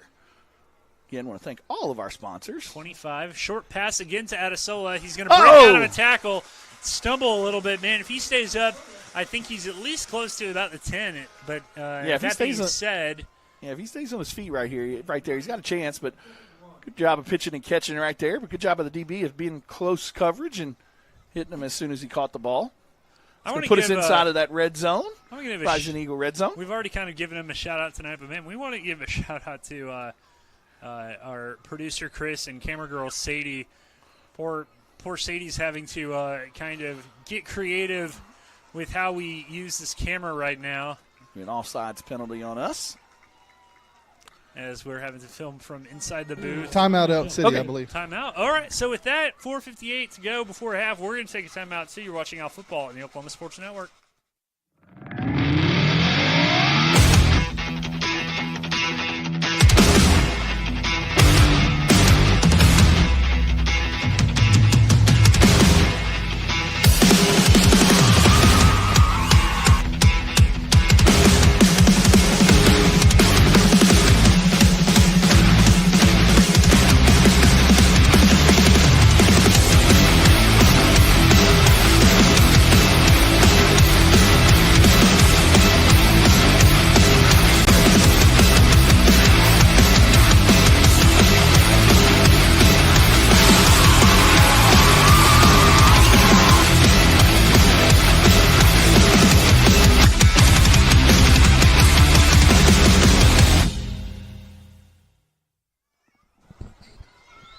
Back in Elgin, 28-0 our score inside the Rising Eagle Brewery red zone once again. 2nd and 1 from the 16-yard line. Ritson Meyer back in the ball game, and with 2 receivers and double tight ends, Sutherland and Donnelly, they're going to send Morrison in motion. And they're going to look for Morrison, kind of that little out route. He's going to try and slither out. He can't. There's a flag as well. Yeah, I think on the motion, I think Brody was going a little bit forward, maybe. Again, so probably the legal shift. Yeah, again, I know I've mentioned it before in previous broadcasts, but almost looks like that old school like arena football where they already send you in. You're already The wheels are already turning before the play starts. Well, and you're fine to be moving that way, but like I said, you just can't have any forward momentum. And I think as he was coming, he started to kind of creep a little forward to roll into that route. But brings up still a second and medium, so right outside of that Rising Brewery red zone. So the 2nd and 6. It's going to outside be zone. Wide zone. He's going to shuffle a little bit. Meyer is. He's going to take on a bunch of tacklers like he's, Earl Campbell or Jim Brown there. Yeah, I mean, they were just kind of holding on to his feet, his shoelaces or whatever, and just kind of jumped out of those and picked up another first down. As we take a look at the Southwest Bedliners replay, boom, kaboom, boom. Gotta be more like Madden. Pow, yeah. pow, wham. I guess mine was more like Rob Riggle and Step Brothers. Pow. Are you saying pa? What are you? We do like to have fun up here, ladies and gentlemen. 1st and 10 at the 12. It's going to be handed off to Meyer. He's going to go into the end zone. No, not short. quite. I think he did pick up the first down, though. Yeah, so he's going to be right at the 1, so 1st and goal there. Yeah, kind of a fake speed sweep there. We ran that play with some success last week to Kaysen and fake it and then counter back with Ritson. And got about 11 yards or so on that run. We'll see if we can get in touch with Statman extraordinaire David Dillingham. I want to wish him luck. He's got a race tomorrow. No, he's back at the hotel watching, so he's got a race tomorrow. Runs triathlons and does a bunch of stuff like that. So he's got a race tomorrow, so not being able to be at the game with us, but I know he's watching. And it's a pass through the hands of Kaysen Meyer. Man, we've seen that play several times this year. Go for touchdowns. Yeah, a little bit high, but probably had to throw it there because that was good coverage. Kaysen usually sure-handed, probably wants that one back, but Kaysen leading the team so far this year in touchdown receptions with 4. Doing a really good job as a sophomore. Like I said, looking forward to his development in the next 2 years. I just realized we are 3:30 away from halftime. I don't think Ritson has a touchdown tonight. Yeah, he has one. He does? He did have one earlier. That might have been when you were helping us get That's the camera correct. stuff. I was watching it, yes. That's correct. Trace? Trace can try and bowl forward. Yes, he gets in. Touchdown, Elgin. Trace used his little bit of power that he has behind him, running behind the pads, and bowls his way into the end zone for his first rushing touchdown of the year. Woo! Is that really just his first? I think rushing, yeah. He's got, 12 now on the year through the air. Okay. But, yeah, good job of just lowering his head right there, knowing where the end zone is and crossing that goal line. High snap. Good job by Kaysen of getting it down, and looks like it's up and in. It makes it 35-0. 3:25 left to go in the second quarter. You're watching Elgin Isle football on the Oklahoma Sports Network.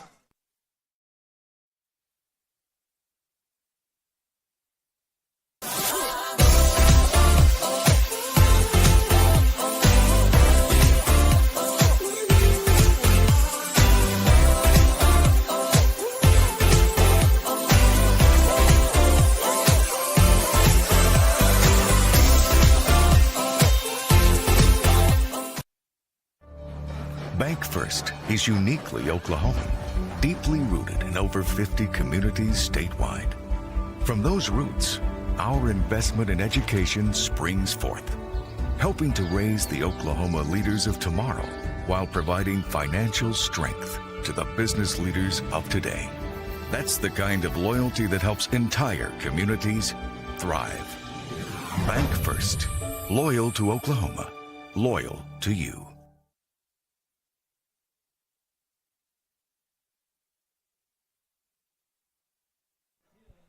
All right, we are back live.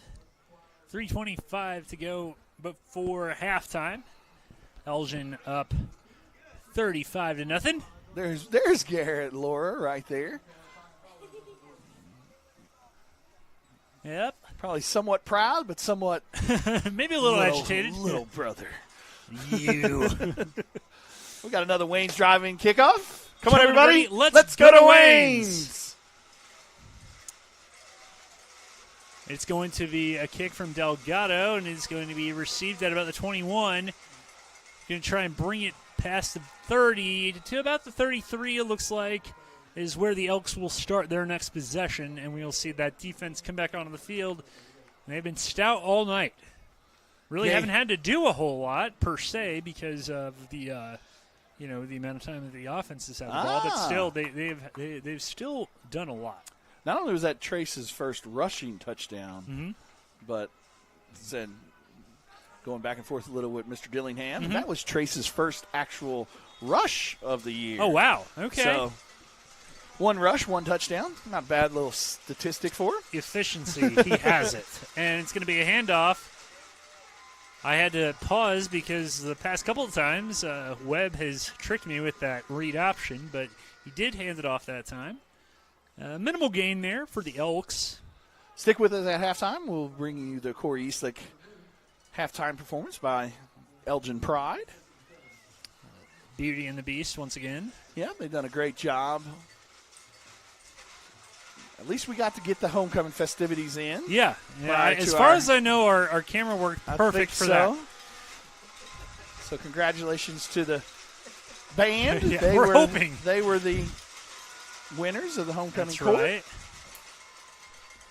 Congratulations to all the court, though. I know Shay was out there, Hunter Jackson, Gabe Rush I saw. I believe it was Adon Delgado. Yep, Adon Delgado as well. So congratulations to those 4 being on the court. 3rd down, once again. Get those jugs shaking.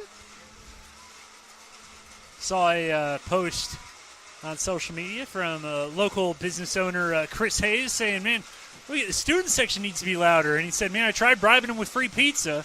Yeah. And I told Chris, I go, dude, if you bribe me with free pizza, I'll get loud. I'll do whatever. Yeah, I want to give a shout-out to those guys at Pizza Corral and Burrito Miko. Great job by Ritson right there. I believe they are feeding the team tonight. I wanted the varsity to try, football players and the band, I wanted to try to see if we could finagle our way in there. Be like, did we count? We're starving artists as well. Right now, people are probably not too thrilled with us at the moment. Oh no, probably not. Yeah. missing the first 3 touchdowns. Yeah, because we did game. that. We did that. We are the reason. This is all on us. It is going to be a timeout. It looks like. So. Yeah, we'll just stay right here because I didn't see who called. Maybe the Owls called it since not really sure. It was running time. Or Joe, did you see? They did. It was an Elgin timeout. Yeah. Try to preserve a little time here. Maybe score one more time for the. So we'll stay right. We'll stay right here. Usually we go on a commercial break, but we'll stay right here. Like I said, again, live TV. We're trying to bring it to you. We had a couple issues with some connections and connectors, and got Sadie back down here into it, so that way we could all kumbaya, and it all started to work for us. So. Thanks for sticking with us, and off on the road next week. You got a big one against Bridge Creek. Correct. Bridge Creek next week, and then we'll come back home fall break week and actually play on a Thursday. That'll be a huge one against Weatherford, obviously. Yeah, especially with Weatherford's win over Clinton. Yep. So, the back half of the back 9, as golfers would say, starts next week. Back half of the schedule. Second half, we'll probably get you the schedule brought to you by the Orchard Group. So 4th and 7, 36-yard line is where they will punt from, or where the line of scrimmage is. High snap. Ball is out of the punter's hands. He's going to rugby punt it. Gets it away. Good job pretty by him. Pretty good job of improvisation. It's going to be picked up by Morrison. Morrison is going to be pushed out of bounds at about the 44-yard line. Colin Donnelly threw his hands up in the air and said, having no part in a block in the back here because I don't want to get yelled at. But, hey, great job by their punter right there using his athleticism. He's one of the most athletic players on their team. He's one of their big studs on offense and defense, and kind of one of those players that we circled before the game, right. number 3. Cole Bowie. Yeah, and like I said, good job of athleticism right there, chasing the ball down and then punting it on the run. Yeah, I was going to try and get you some scores around the district. Scores from the district. Bethany, 4A school, now is part of the Oklahoma Sports Network. Yeah, and they are trailing defending state champ Blanchard 2014 in the second. Clinton up 21-0 on Bridge Creek at halftime at Clinton at the Tornado Bowl. It's going to be caught by Donnelly, and he's going to be pushed out of bounds at the 49. Yeah, just a kind of a quick out route right there, gain some positive yards, but also get out of bounds, preserve some of that clock. Talked a little bit about it last week. Not often in game situations do you get a 2-minute drive. So I know we're up 35-0 and a minute and 30-something left, so this is an opportunity for us, like I said, to kind of get that 2-minute drive under our belt in a game situation. Quick throw pass. right there by Kaysen. He's going to have it. Looks like he kind of had to refinagle it in his hands there to catch it. First Interesting down, one there clock. at Ulrich. 16-9, Cash leads Woodward with about 5 minutes remaining in the second quarter. Cash is homecoming as well. And Weatherford, too much for Douglas so far in the first half, 35-0.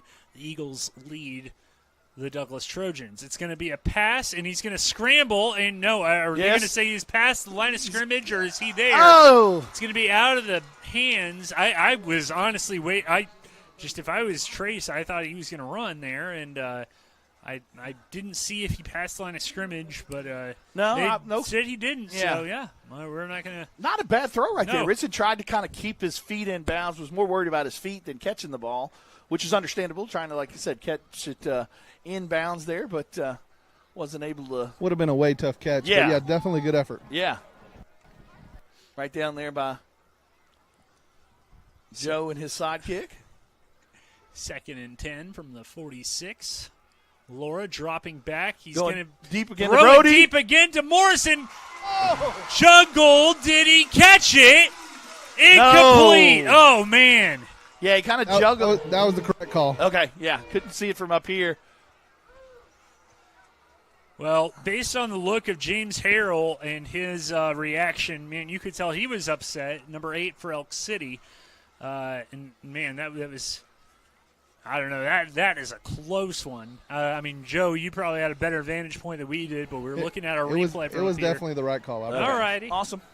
Well, we want to give the referees plenty of credit. I think they've had a good better night than our technical than we have tonight. But it's going to be another pass play, little screen. They're looking for Antuna. Antuna is going to find his way into a whole herd of elk, and he's going to be brought down.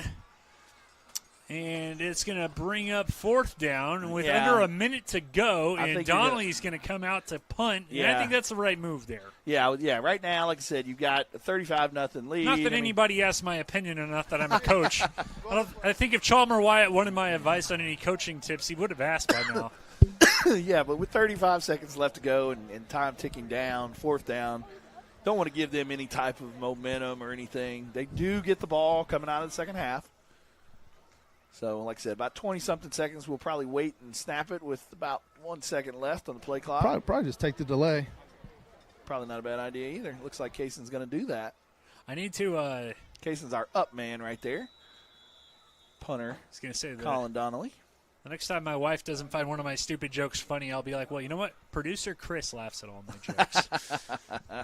Somebody appreciates me. No.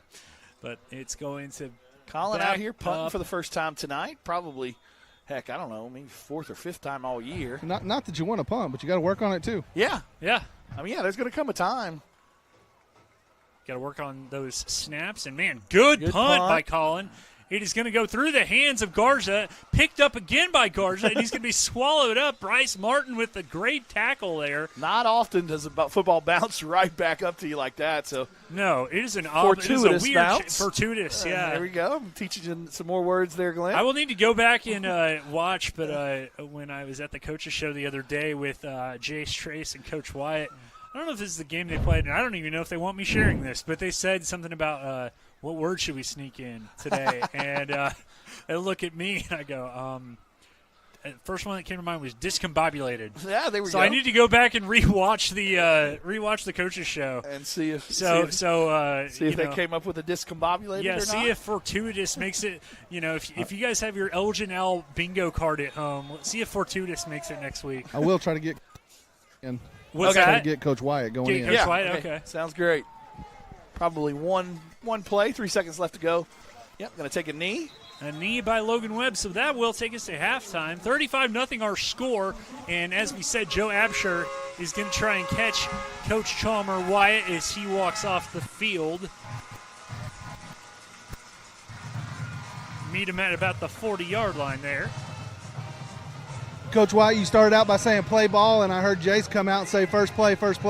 looked like it was a pretty good message. Yeah, so much better than last week. Come out, execute early on offense. That's what we wanted. That's what we challenged them to do. So really good, really proud of that first half. Well, executing on offense was a key play since you only had to defend one before it was 21-0. Yeah, that helps. Good luck. So, 35-0 and a happy Chalmer Wyatt and a happy Elgin Owl crowd on homecoming night. So, we will go to break. When we come back, we'll have the Corey Eastlick Band halftime performance. You're watching Elgin football on the Oklahoma Sports Network.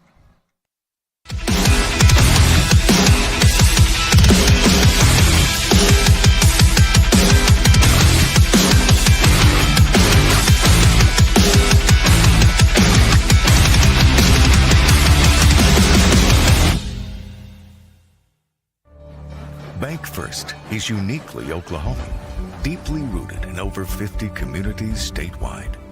From those roots, our investment in education springs forth, helping to raise the Oklahoma leaders of tomorrow while providing financial strength to the business leaders of today.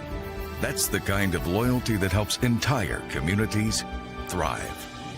Bank First, loyal to Oklahoma, loyal to you. Check out the all-new Blue Teak store located off State Highway 17 in Elgin. They have an amazing selection of pre-loved name brand men's, women's, and children's clothing and jewelry, including a large selection of sterling silver. They also have new home decor, comforter sets, candles, toys, and over 50 flavors of Jordan Skinny syrups in stock. Whether it's for yourself or giving the perfect gift, Blue Teak, open Wednesday through Saturday, 10:30 a.m. to 6:30 p.m. off State Highway 17 in Elgin. Step into the best chapter of your life, one with rheumatology care from a provider who focuses on your well-being and getting you back to what matters most. Dr. Shahzad is dedicated to building long-lasting relationships based on trust and medical integrity with every single patient. Schedule your telemedicine appointment today. Don't let rheumatoid arthritis or other inflammatory conditions stop you from enjoying life. MMG, the power of many for the benefit of one.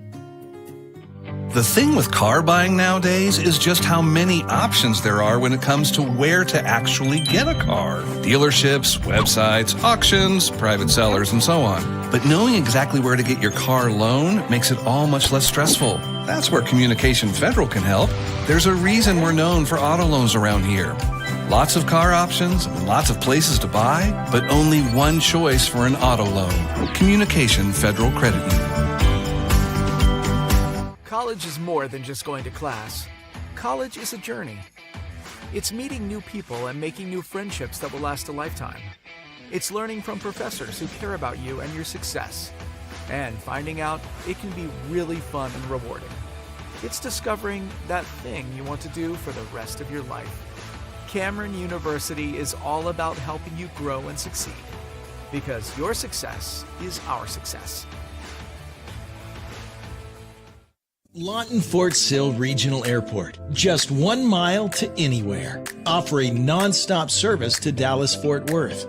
Fast, friendly, and convenient without all the hassles. Easy parking, and with close proximity to your arrivals and departures, all in their newly renovated terminal. Here to there in just 1 mile. To book your mile to anywhere destination from LAW, log on to AA.com. Or call 800-433-7300.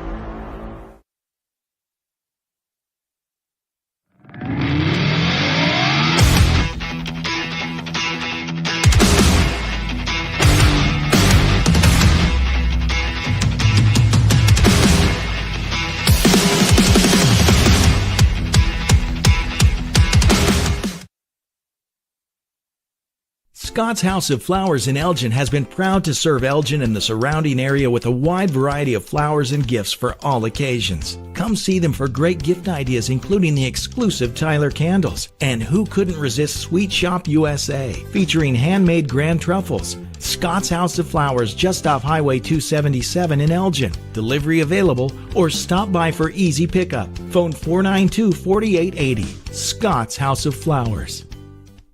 Landmarks. They stand as symbols, reminding us of history and moments that shape our lives. We create our own landmarks. At Becker-Raybon Funeral Home, we understand the importance of honoring these moments.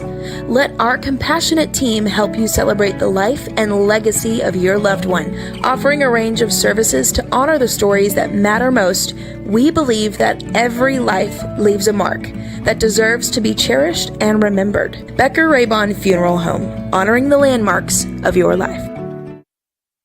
At Firehouse Subs, a portion of every purchase helps provide life-saving equipment to first responders across the country. So at Firehouse Subs, we don't just make subs. We make subs that are big, bold, and craveable. We make our subs differently because our subs make a difference. Whether you order online or on our app, Firehouse Subs Rapid Rescue to Go will have your subs boxed, bagged, and ready for pickup. Firehouse Subs. Enjoy more subs. Save more lives. When it comes to your health, you want and deserve the best. You want a hospital with the highest quality scores in the region and one that provides safe, excellent care. Southwestern Medical Center has been a part of this community for 115 years and has a history of delivering compassionate, skilled health care to Lawton and Fort Sill. Choose the hospital that has always put the health of this community first. Southwestern Medical Center. Be well. Live well. That's why we're here. Back live at Elgin Owl Football Stadium, where the Pride of Elgin will perform as part of your Corey Eastlick Farmers Insurance halftime band performance. Give Corey a call at 580-492-5547. 18 years experience in the industry. She knows how to help you better understand your coverage options, whether that's auto, home, life, renters, business insurance, and more. Call Corey Eastlick today, 580-492-5547. And with that, the Pride of Elgin.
Great job, as always, by your Elgin Pride of Elgin band.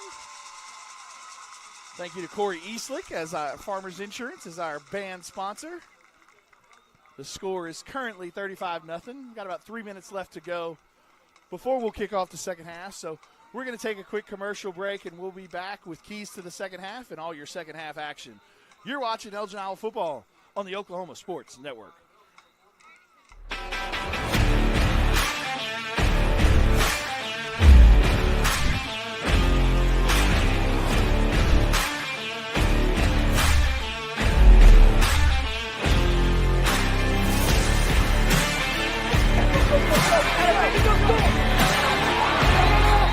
You owe Chicago an apology. Tavern style pizza is our thing. Why couldn't you be happy with deep dish like all the tourists?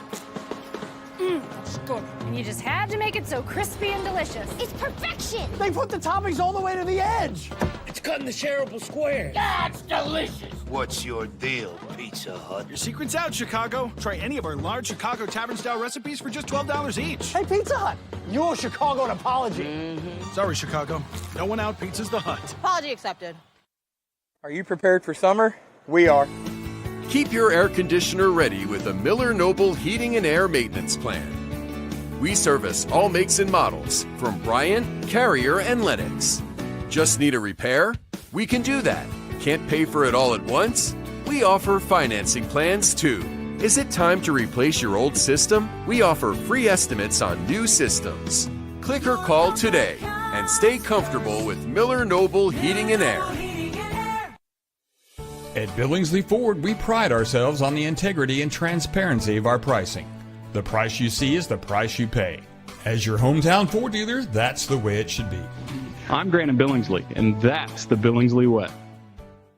Bring home the win at Billingsley Hyundai with huge savings every day from our massive inventory of new and pre-owned cars, trucks, and SUVs. Come by today and see how we can help find a winning deal for you with America's best warranty. Now that's the Billingsley way.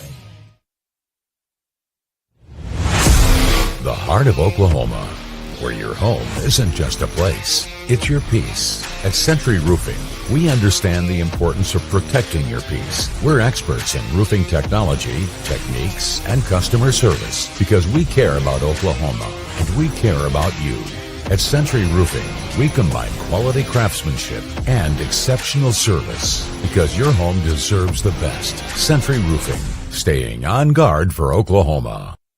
Southwest Foot and Ankle Clinic has specialized in the medical and surgical treatment of the foot and ankle for the past 40 years. And they provide all treatments under one roof. From x-rays, radial pulse therapy treatment, to surgical treatments, all with one goal in mind, providing the highest quality medical care with good old-fashioned Oklahoma compassion. Call to set up an appointment today. Southwest Foot and Ankle. 580-357-8720.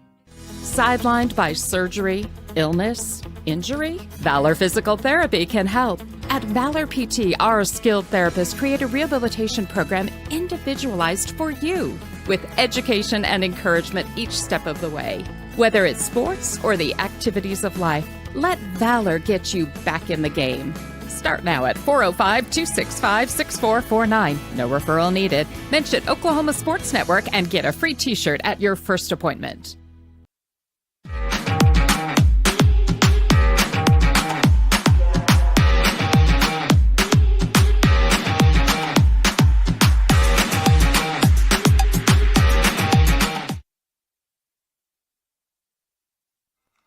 All right, welcome back to the Nest. Your Owls are up 35-0. Want to thank Corey Eastlick, Farmers Insurance, is our halftime sponsor. Pride of Elgin did a great job as always. Got our second half keys to the game brought to you by Hale Bent. Walk-ins or call-ahead appointments that specializes in military men and boys haircuts. Call them today at 580-454-4253.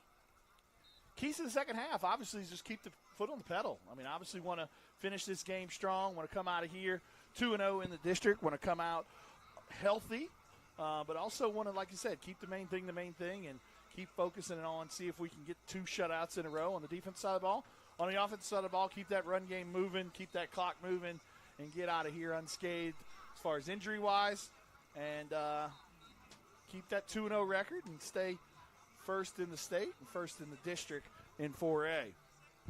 That is your hell-bent keys to the second half. So got a couple stats for you here. And David Dillingham was unable to make it tonight because of his race tomorrow, but still is doing the great job that he always does. Ritson Myers got 108 yards rushing with the 1 touchdown. Trace, not only did he break the record with his 2 touchdowns tonight, 57 and 58, breaking his brother's record, but also has 153 yards through the air, 2 touchdowns, has the 1 rushing touchdown. Brody has that long touchdown pass, finally got in the end zone. Said, made fun of him a little about it and whatnot, so the monkey's off his back, but 86-yard touchdown catch and run from Trace Laura to Brody Morrison for the big play there in the second half. Got about 20 seconds left to go here in halftime. We'll stay right here. Again, thank you for sticking with us. Had a lot of difficulties there in the first quarter, but we were able to overcome them, luckily, and bring you this broadcast. So, again, we missed the first 3 touchdowns. We apologize about that. We'll try and get some new connection cords and some other things like that for you next week when we head up to Bridge Creek. But the Elks will start with the ball here in the third quarter. The third quarter is going to be brought to you by – who's the third quarter brought to you by, Glenn? Third quarter is going to be brought to you by Comanche Home Center, Ace Hardware. Ace is the place with the helpful hardware folks. 7796 U.S. Highway 277 in Elgin. Over 50 years of experience in the lumber industry, providing materials to do the job and do it right. Thank you to Comanche Home Center and Ace Hardware for sponsoring our third quarter and being a quarter sponsor all season. And we're going to have another Wayne's Drive-In kickoff here to start the third quarter. Come on, everybody. Let's go to Wayne's. Quarterback Club graciously brought us some dinner up here, so I want to thank those guys. Speaking Brian of Begley being the president this year, I think that was his wife and daughter brought us up a nice little sandwich and cookie and some chips, so we appreciate that greatly. Hi, Kickoff.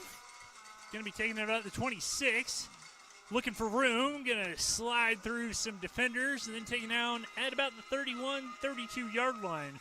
Yeah, grateful for the free food is always good. And literally I was about to ask who's Joe. hungry? I was literally about to ask Joe who what time y'all open or close tonight, because I was like maybe I need to go get me some Wayne's after the game.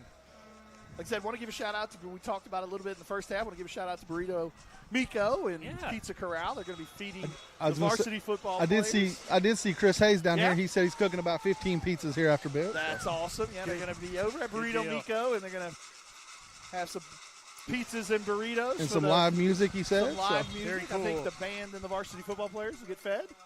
So join those guys over there. First down run, not much happening right there. Ritson's kind of doing a little jawing. So, yeah, 35-0. Couldn't ask for a better first half. I mean, got off to a great start with the 7-0 lead, and then muffed kick made it 14-0. And like Joe told Coach White there, I mean, ran one offensive play, and we already had 21 points. So, got it really rolling there early and kind of kept the pedal on the metal. Had to punt that last drive, unfortunately, but still 35-0 at halftime. Hard Can't to be ask for anything better. They're going to have the QB on the run, and he's going to try and throw it.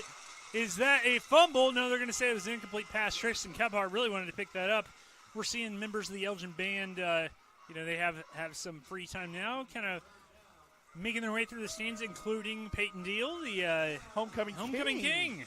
Yeah, good job, though, about Ritson right there. Kind of dropped back into coverage, but once the quarterback got out of the pocket, came off his coverage and came and kind of got in his face for the big hit right there. So brings up a 3rd and long here. Stands kind of getting a little loud. Not as loud, quite as loud as first half, but 35-0. You'll kind of rest on your laurels a little. Webb is going to throw it. It's going to be caught. Yeah, good throw and catch right there. Deep comeback route right in front of Josh. Was able to get the ball out and caught by, was it Mr. Garza? That was Cole Bowie. Cole Bowie. Yeah, okay. I almost said Garza as well. But, yeah, Garza and Bowie are kind of their two mainstays on offense, obviously with James Harrell and quarterback Logan Webb. We'll check on some scores. Yeah, I was checking at halftime, and it looked like Woodward and Cash were tied. Yeah, 16 at halftime. It's going to be a handoff. I believe that's going to be Jaden Wynn. Blanchard is up 28 to newly cemented OSN Bethany. OSN School joining the network. Clinton is up over Bridge Creek 28-0 in the third quarter. On kind of the other side of the state in 4A, Ada up 12-7 on Poto. Nice. That's always an interesting. Yeah. You know, Ada has some talent where they were kind of expecting big things this year. Cushing up 14-7 against Grove. That's an 8-9 matchup in the state. Those are two big perennial powerhouses. Oh, ball's on the ground. And it's going to be picked up. It looks like that was number 8 again, James Harrell. Hara is up on Tecumseh, 21-6. Clinton up 28-0 on Bridge Creek. Bridge Creek, of course, who we face next week. And it looks like, are we going to have a timeout here? Or no, what do they call it? Or is it a dead ball? They're talking with Coach Wyatt. You can see him at the bottom of your screen there. Looks like they might be complaining about the train horn. Oh. He's pointing into the stands, talking about it.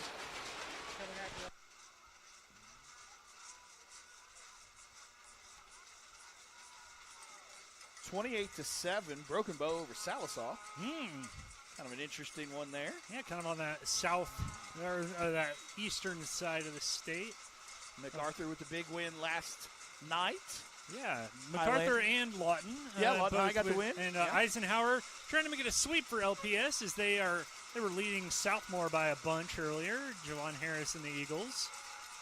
Webb is going to drop back. He's going to throw it, and it is going to be caught. He's going to get out of the tackle, and he's going to be swung down by Morrison. Yeah, just kind of a deep corner route right there. Ball was kind of hung in the air a little while, but good job of catching it and making the first man miss and getting a big positive play for the Elks. Probably their best play of the night, most yardage at least. Certainly.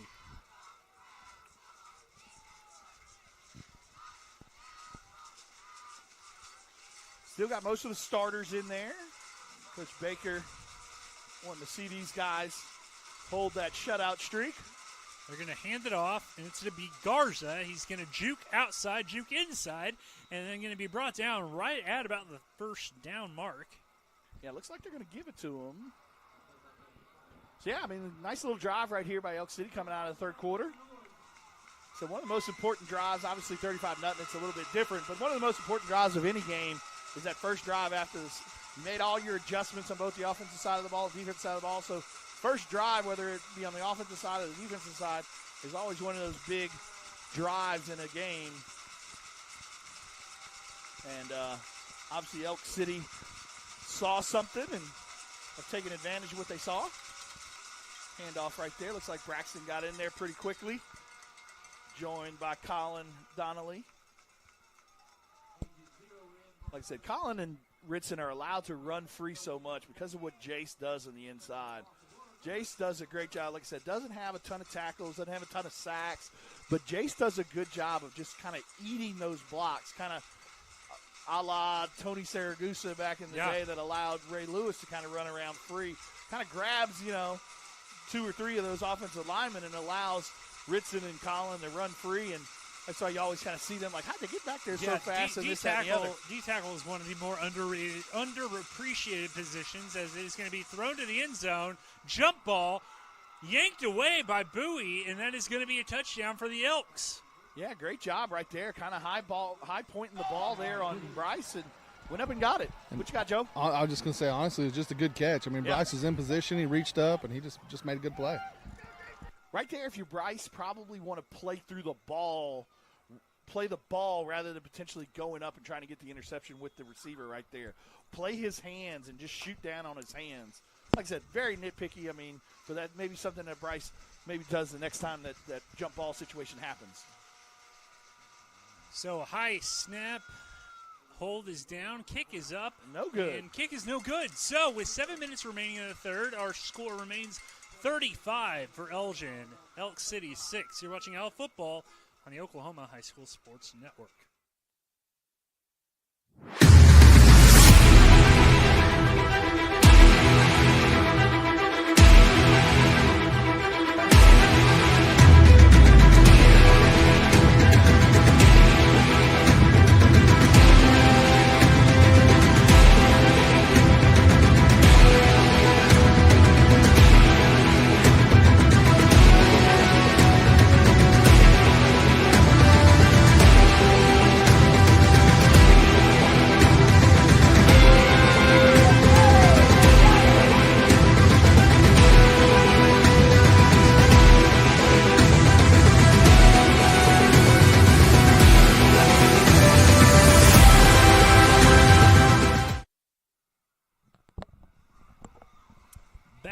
Live at the Nest, where Elgin leads Elk City, 35-6 on homecoming night. Got still seeing a lot of the streamers and the bells and the mums, which we talked about last week. I sent Glenn the picture this morning. Yes, you did. And what's funny, and I'm thankful that I didn't think to send this, because somehow I feel like producer Chris would have made this part of the broadcast as we get ready for another Wayne's driving kickoff. Come on, everybody. Let's go to Wayne's. He's going to angle it, and it is going to be brought in. I believe that is Rush. Yeah, good job of coverage right there, getting down there. What I was going to say is literally as you sent the photos of your adorable daughters wearing their mums. You called it last week. You said almost as big as their heads. But I went back. I was like, I wonder if I have somewhere. And I sure enough found an old photo from circa sophomore year of high school. Young baby Glenn. Young Glenn. The only facial hair on my face was between the eyebrows, unfortunately. That's probably all I needed to shave. Braces on the teeth. Super good-looking kid. Young. Sadie is very happy to be in the booth now. Yeah, she sees all the stuff that we deal with all the time. The handoff to Meyer up the middle. Running with some purpose right there, kind of following the left side of the offensive line. He picked up about 6 or 7 right there on that one. Yeah, like I said, not the start to the second half that Coach Wyatt and Coach Baker probably wanted. Elk City just kind of drove down on Will and got a touchdown right there. So offense needs to do a good job of coming out here and not allowing Elk City to get any additional momentum. Going to be another handoff. It's going to be Meyer, and he's going to they're going to try to wrangle him. That Elk City defense, they're going to stop the forward motion and a lot of pushing and the shoving between the two teams. At this point, I don't think either team really wants to start any kerfuffles there because I tell you, it's definitely getting a little chippier than it was in the first half. Yeah, you kind of saw it on that first drive. If you're Elk City at that point, if you're any team and you're losing and you kind of see the writing on the wall, but you still have to be here. I mean, it's like going through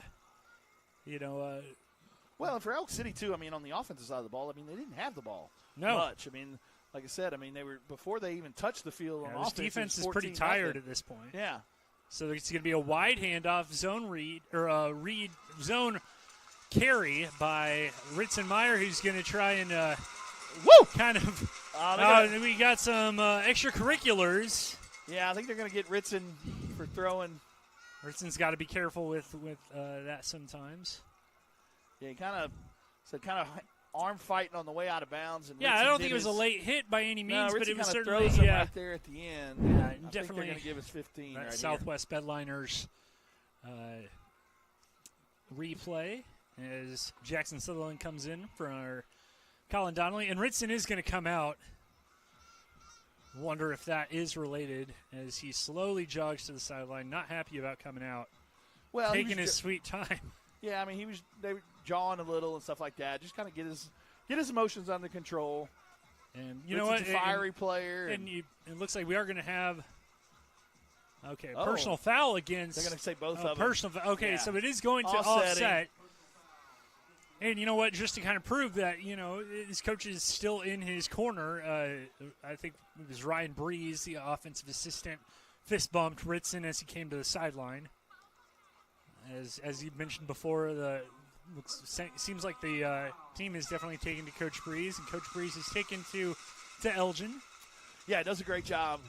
Ton of football knowledge, and not only, like I said, as a coach, but as a player, as an assistant coach, as a head coach. I mean, he brings a ton to the coaching staff, and always has his quick wit that you're used to when you're around him. Always has something interesting to say. It is going to be a handoff. Antuna going to be swallowed up and thrown down. Looked like it was number 55, Tugger McQuistion. Yeah, Elk City's big up front. That was one thing that, like I said, coming into the game, we talked about kind of having to establish that line of scrimmage. Did a great job in the first half. Hit them with some big plays and some big runs and some big throws. But so kind of seeing some of what we were a little nervous about there here in the second half.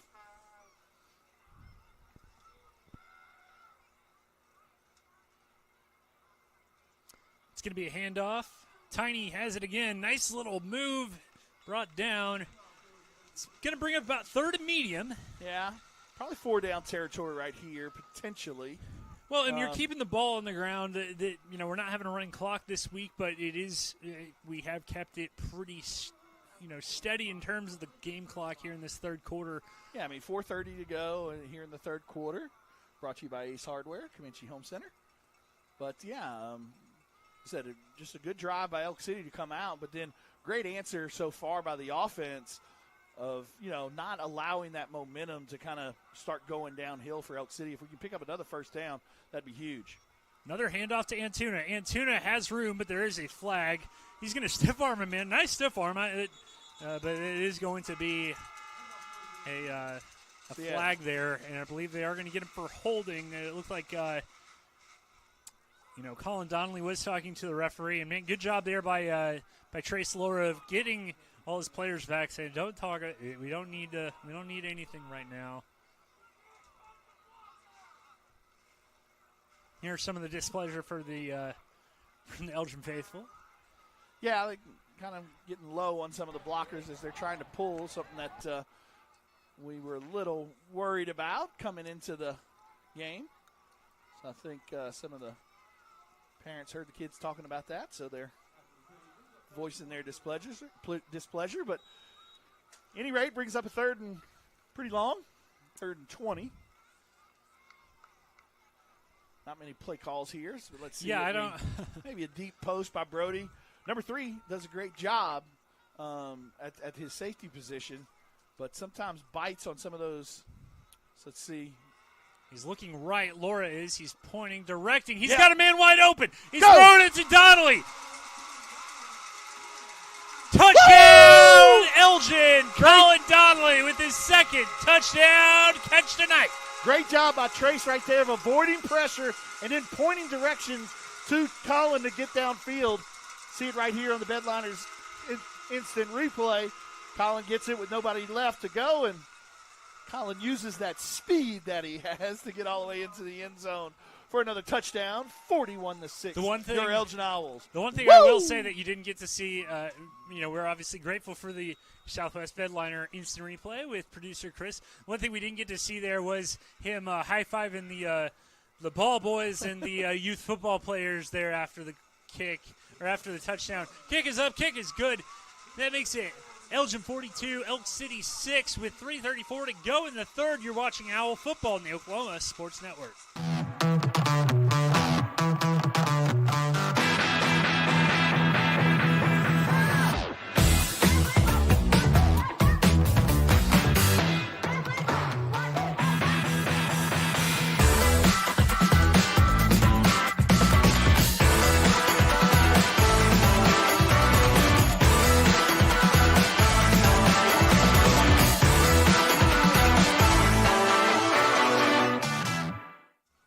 Pretty sure I saw a mom today that was about the size of a hubcap.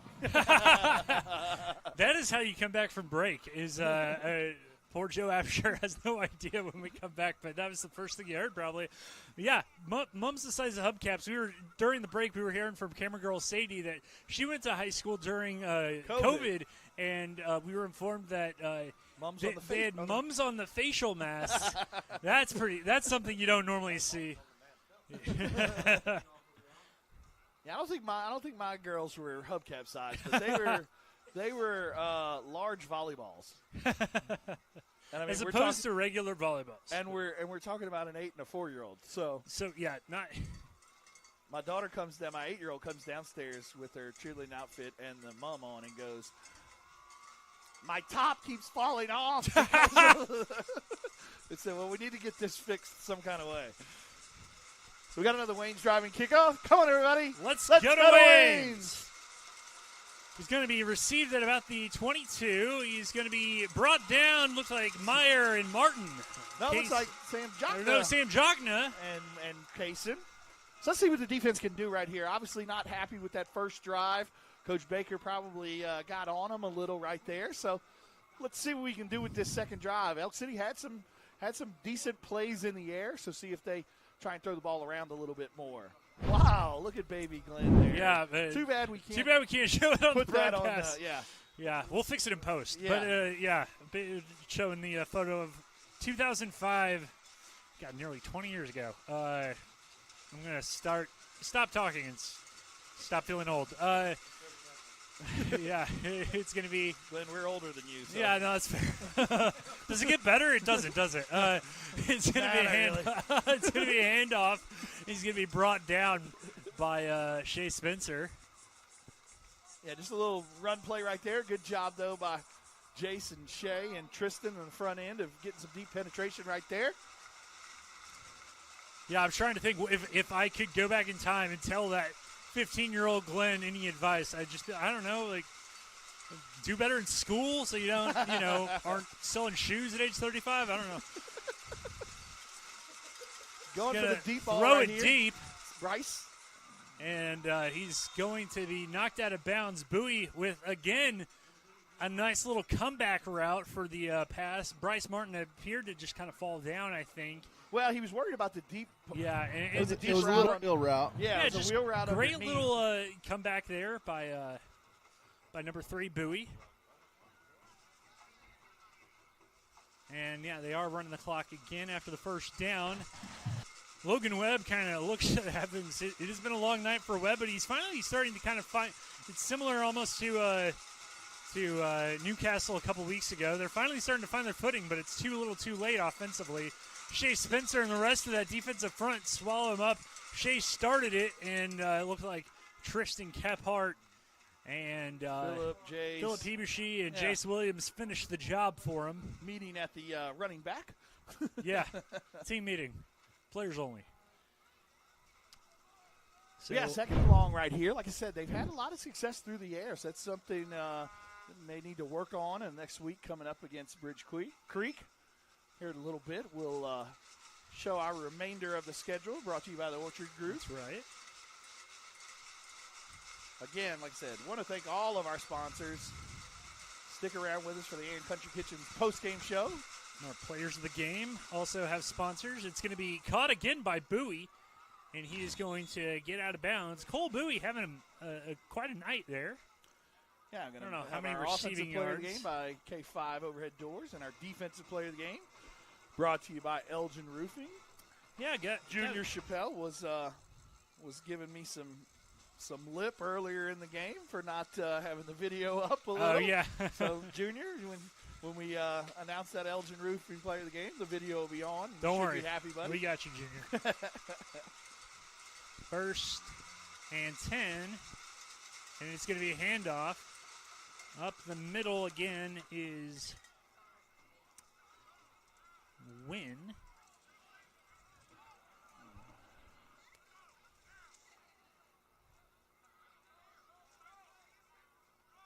Hudson's going to come in for Jace.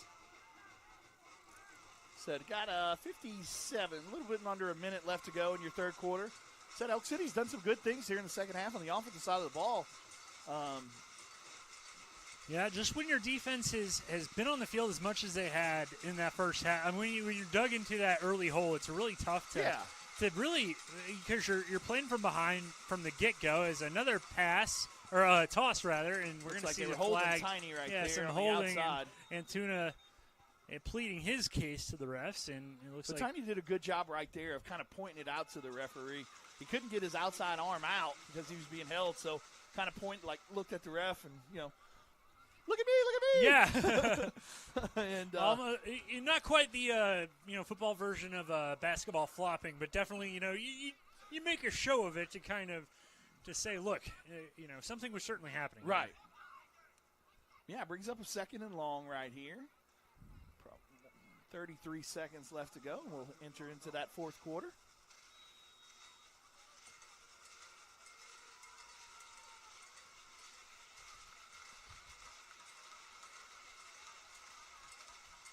It looks like they're going to take it. Nah, I thought they were going to take it. Oh, sorry, Joe. I just thought they were going to take it to the quarter. 16, 15, 14. They're very deliberate. Yeah, they huddle, and then the quarterback kind of looks at that play clock and wants to run out as much time as possible. Kind of an interesting strategy there. Is going to be swallowed up by Tristan Kephart and Phil Peebushy. Yeah, great job of Philip on the outside of maintaining leverage, and then Tristan came from his backside and knocked him out pretty good right there. So that's going to bring us to the 4th quarter. Hey, it's 42-6 at the end of 3 quarters. You're watching Elgin Owl football on the Oklahoma Sports Network. This is our middle name.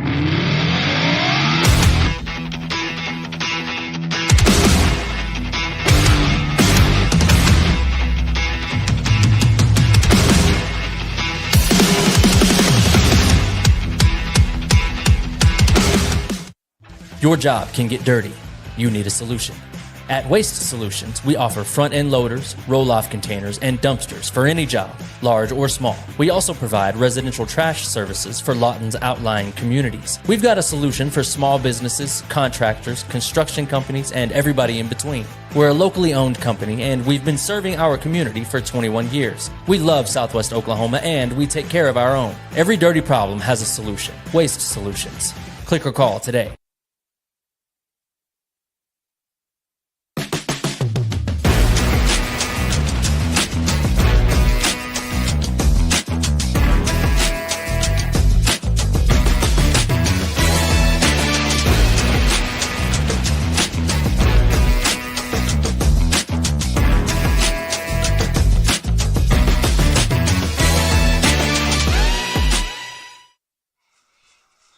Beginning of the 4th quarter, brought to you by the Fellowship, or the Fraternal Order of Police of Lawton.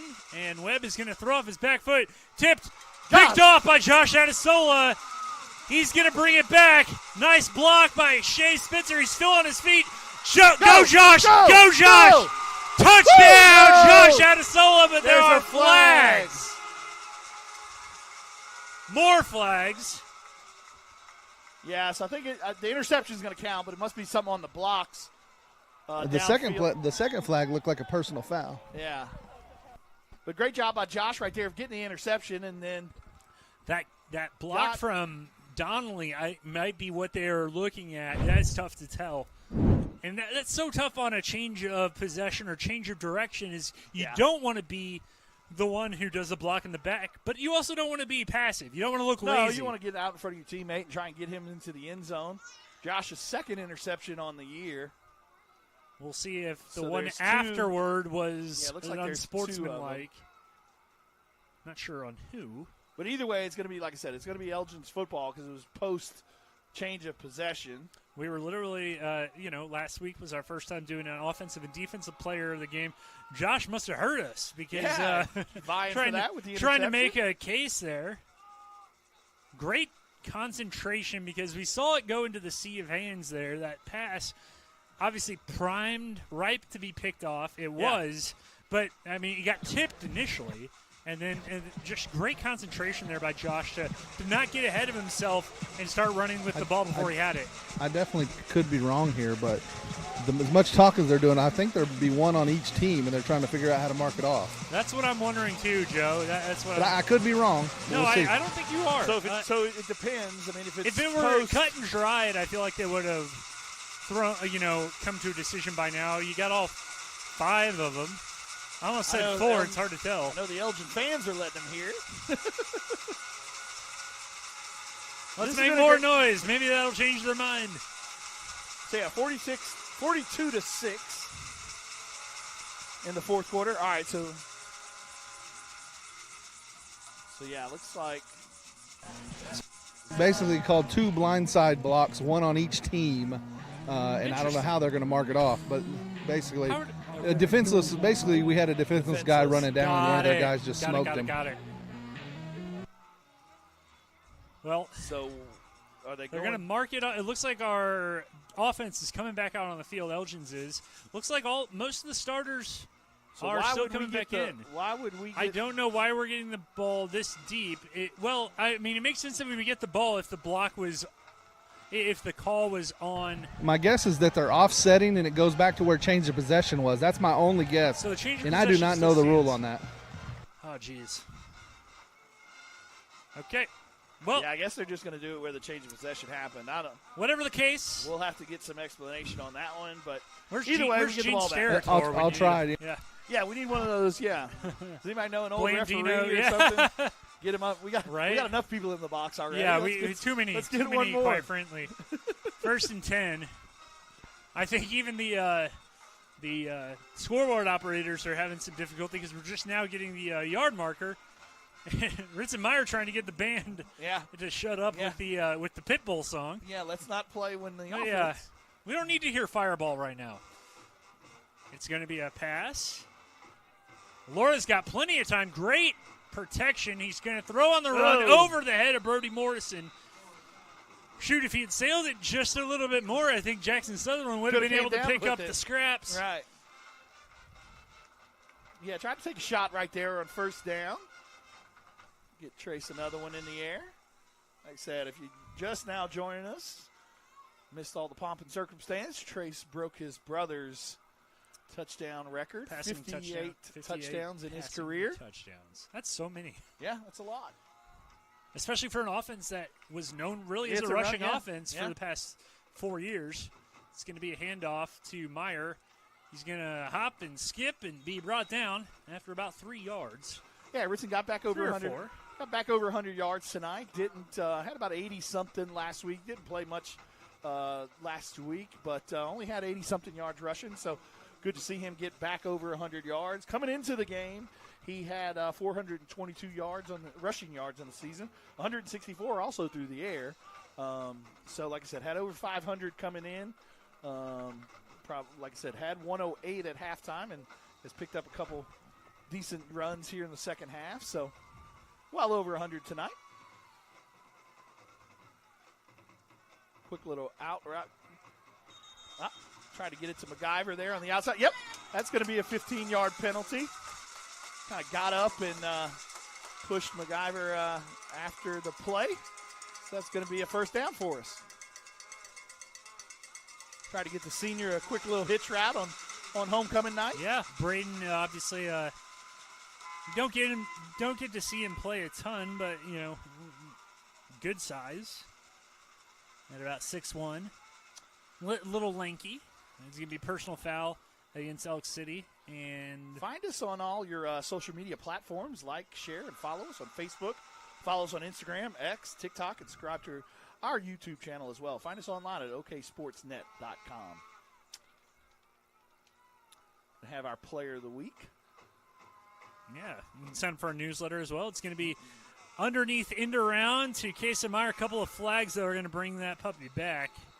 As probably some blocking, and we're seeing some talking between some of the Elgin players and trying to get one of the Elk City players. See, that's kind of what they've been talking about for the last couple drives. So when those pullers come out, Jace was pulling on that play out of from his left guard spot into that right side, and the defensive ends or linebackers or anybody in the defense cannot take out that puller and block them low. And that's not the first time that's happened tonight. No.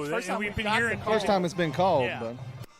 And then, like I said, right there was kind of right in front of the referee, so it was kind of an easy call. So, like I said, when that puller is pulling, you can't dive at his knees. It's all about player safety. And it's illegal when there's 3 flags on the ground. Right, they saw it right away. So that's 10 yards.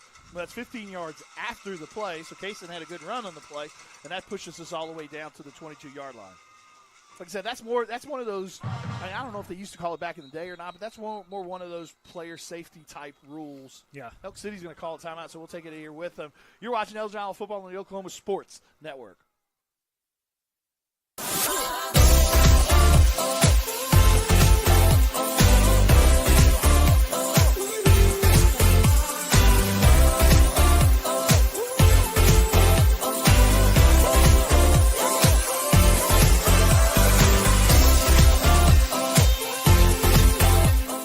4D Landscaping and Irrigation has been providing top-rated professional landscape and irrigation services for the past 25 years. They take your vision for that perfect landscaping project for your home, new construction, or business and make it a reality with their easy financing options. You'll want to make sure to ask them about their seasonal services too.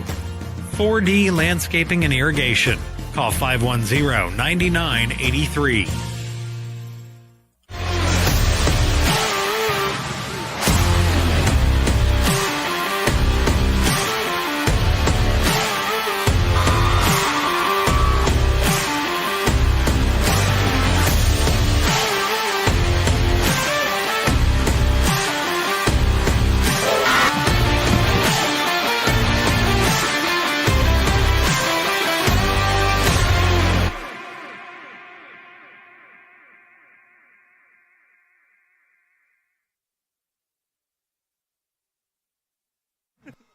We are back from Elgin Owl Stadium, where Elgin leads on homecoming night against Elk City. Right outside of the Rising Eagle Brewery red zone.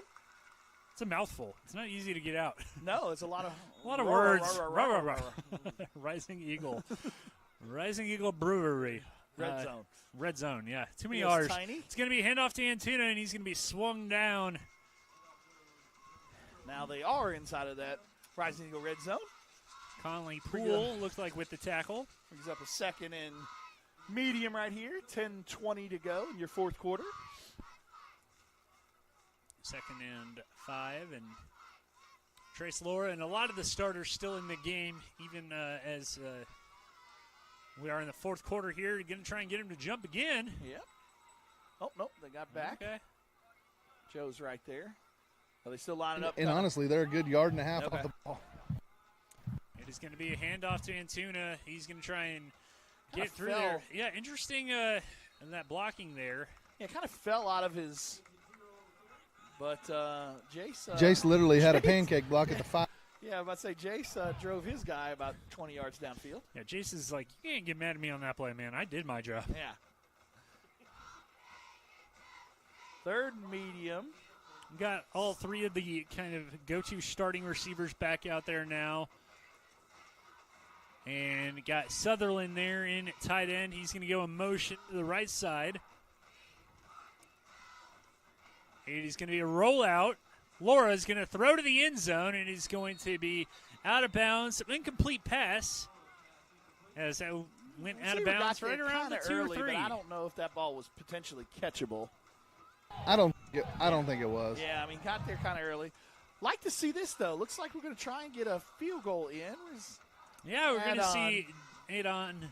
See if he can get one through the uprights here from about. One thing I've noticed tonight is 34 yarder. Yeah, where holder tonight has been Kason Meyer rather than Trace Laura.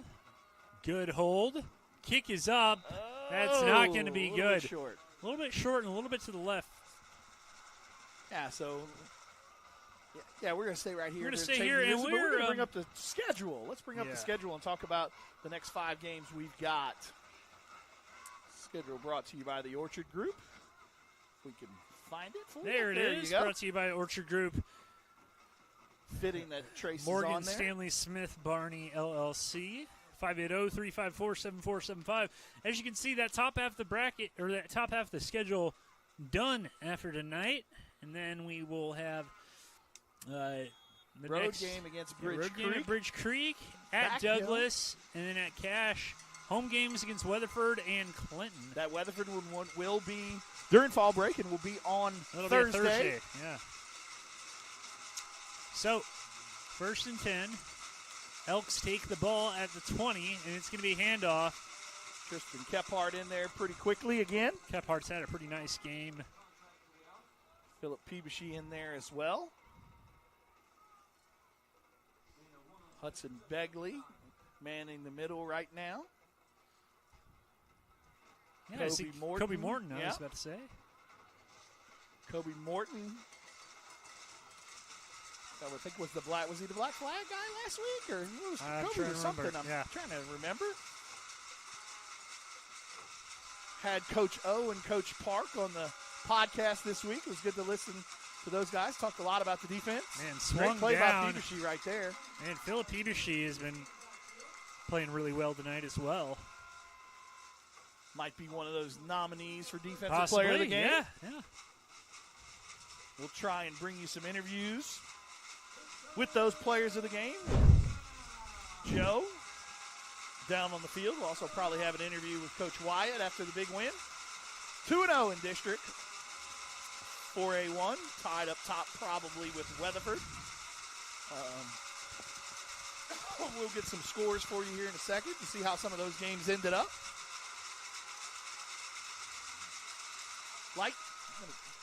Take a quick timeout. You're watching Elgin Owl football on the Oklahoma Sports Network.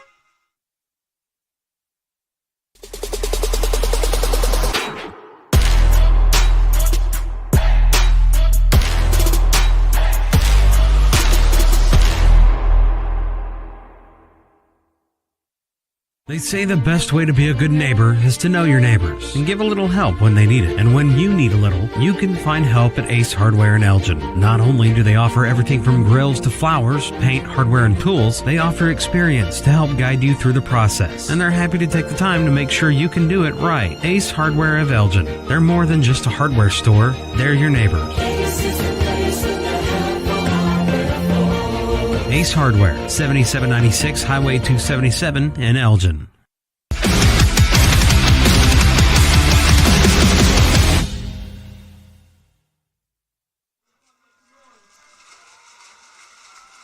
The Owls defense back on the field.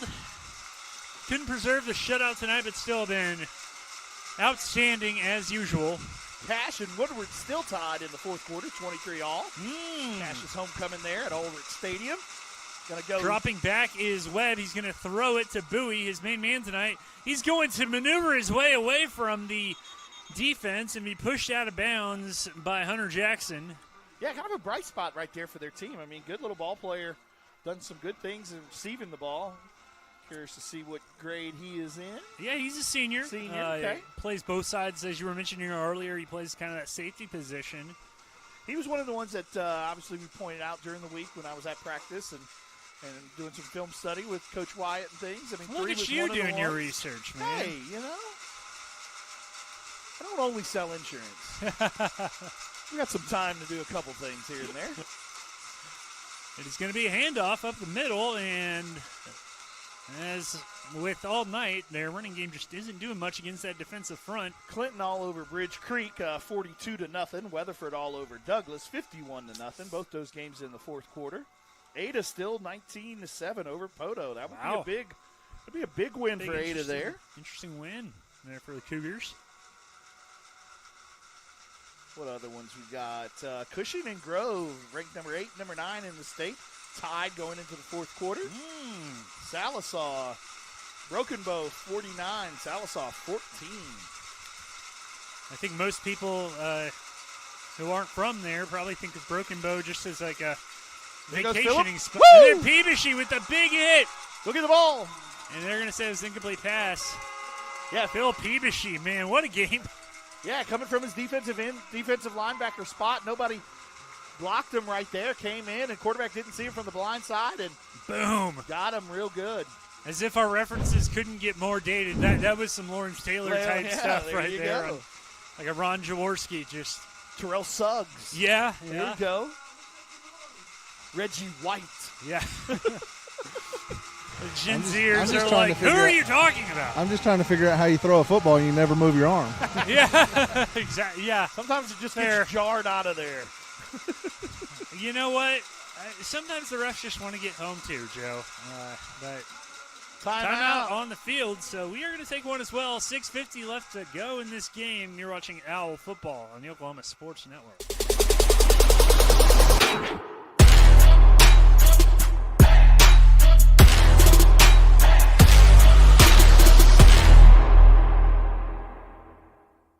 Arrow Sign Company has been serving Oklahoma and surrounding states for over 60 years. As a family-owned business, our focus has always been on driving people to your door, not just selling you a sign. From custom sign design and manufacturing to installation and service, Arrow Sign has the knowledge and experience to deliver the ideal sign for you while using materials of the highest quality to ensure that your sign will look great for years and years to come. We design and manufacture our signs for longevity, so you get the greatest return on investment possible. Arrow Sign Company, helping your business thrive since 1955.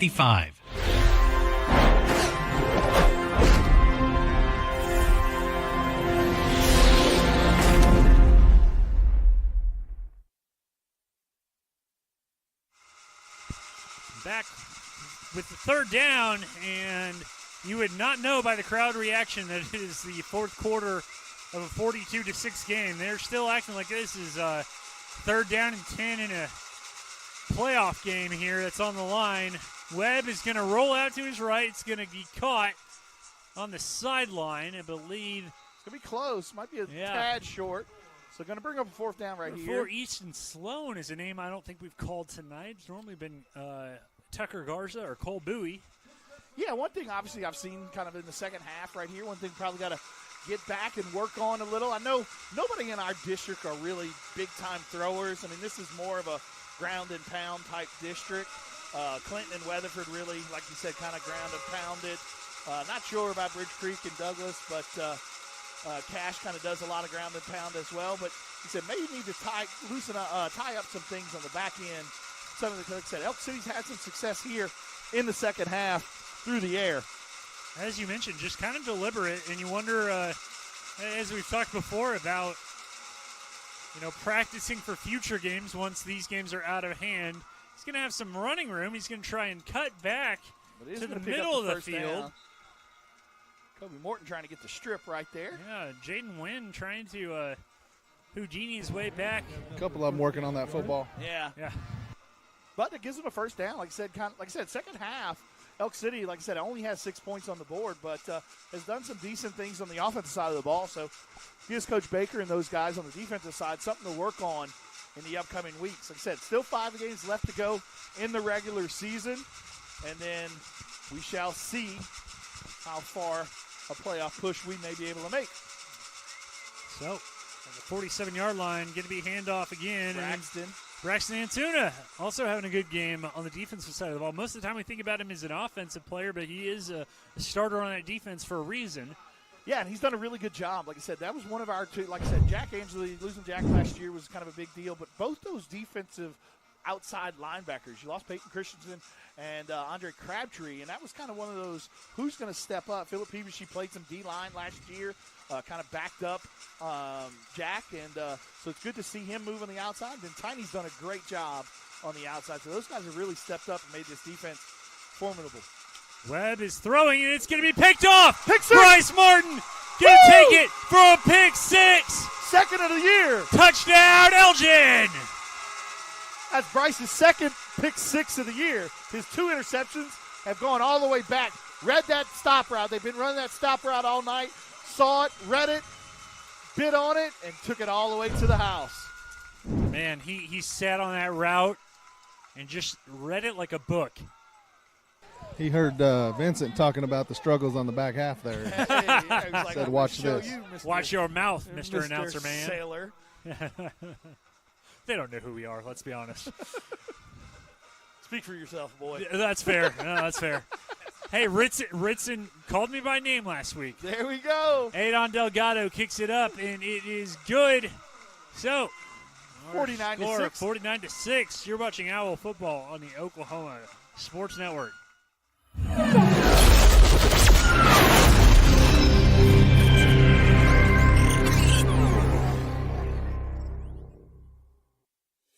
At Billingsley Ford, we pride ourselves on the integrity and transparency of our pricing. The price you see is the price you pay.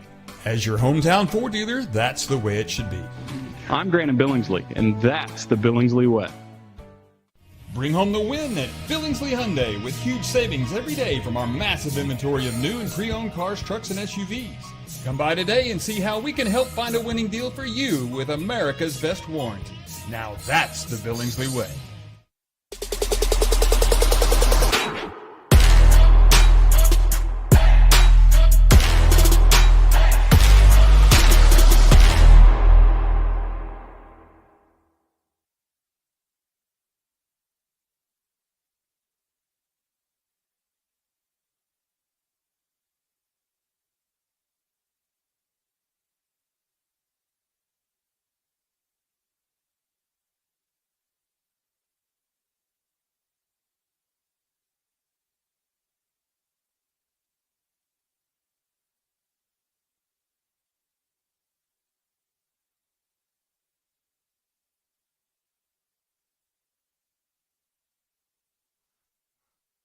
All right, back at the nest as we are getting ready for another Wayne's Drive-In kickoff. Come on, everybody. Let's go to Wayne's.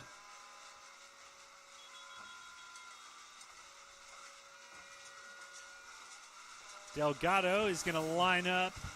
Is that Delgado? Yeah. 49-6. Yep, it is.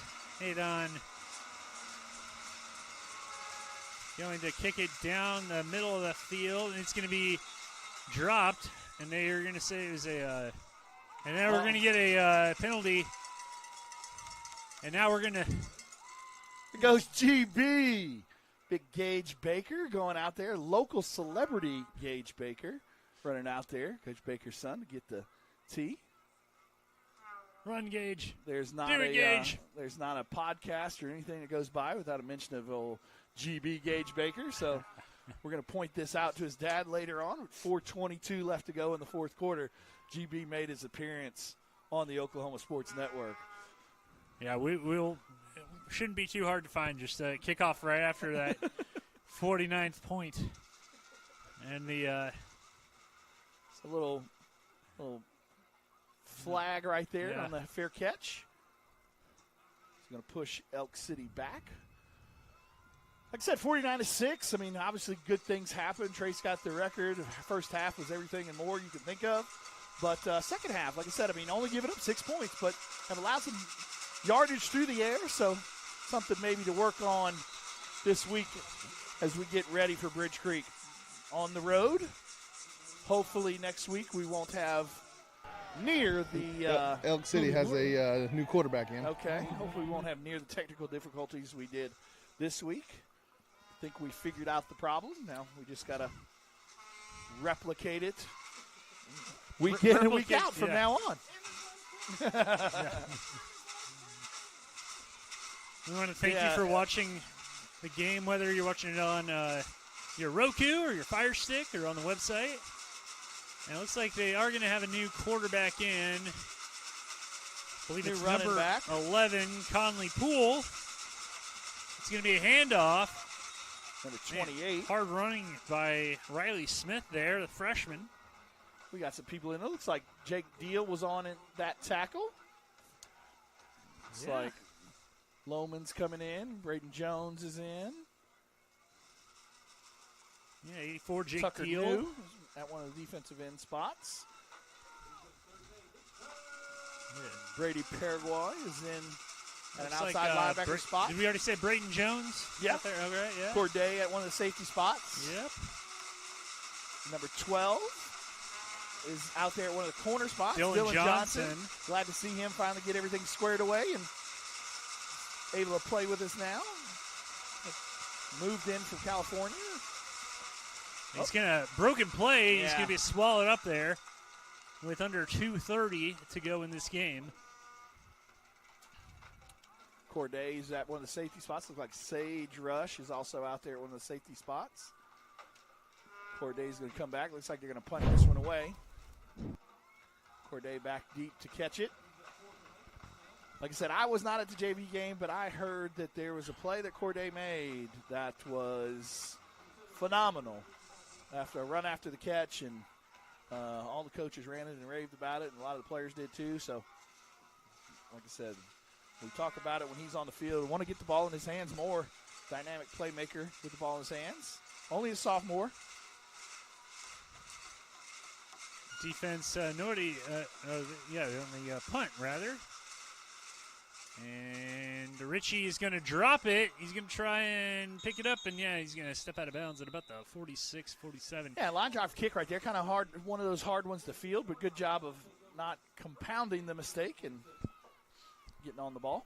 Yeah, it looks like we're going to probably see Gabe Rush in there. Yeah, Gabe is in there. We're going to see some of the other. Braden McIver's already seen some field tonight, but Brody Ballou I see with his Tucker helmet Nell on. And play tight end. Brendan Lewandowski. Cordova. Looks like we're just going to take it. Oh, we're and that great. The best great formation. Victory. And so while we're taking these last couple snaps, we're going to go ahead and name our K5 overhead doors offensive player of the game. K5 overhead doors, specialize in overhead doors. Give them a call for a free estimate. Garage door, fence, and gate contractor.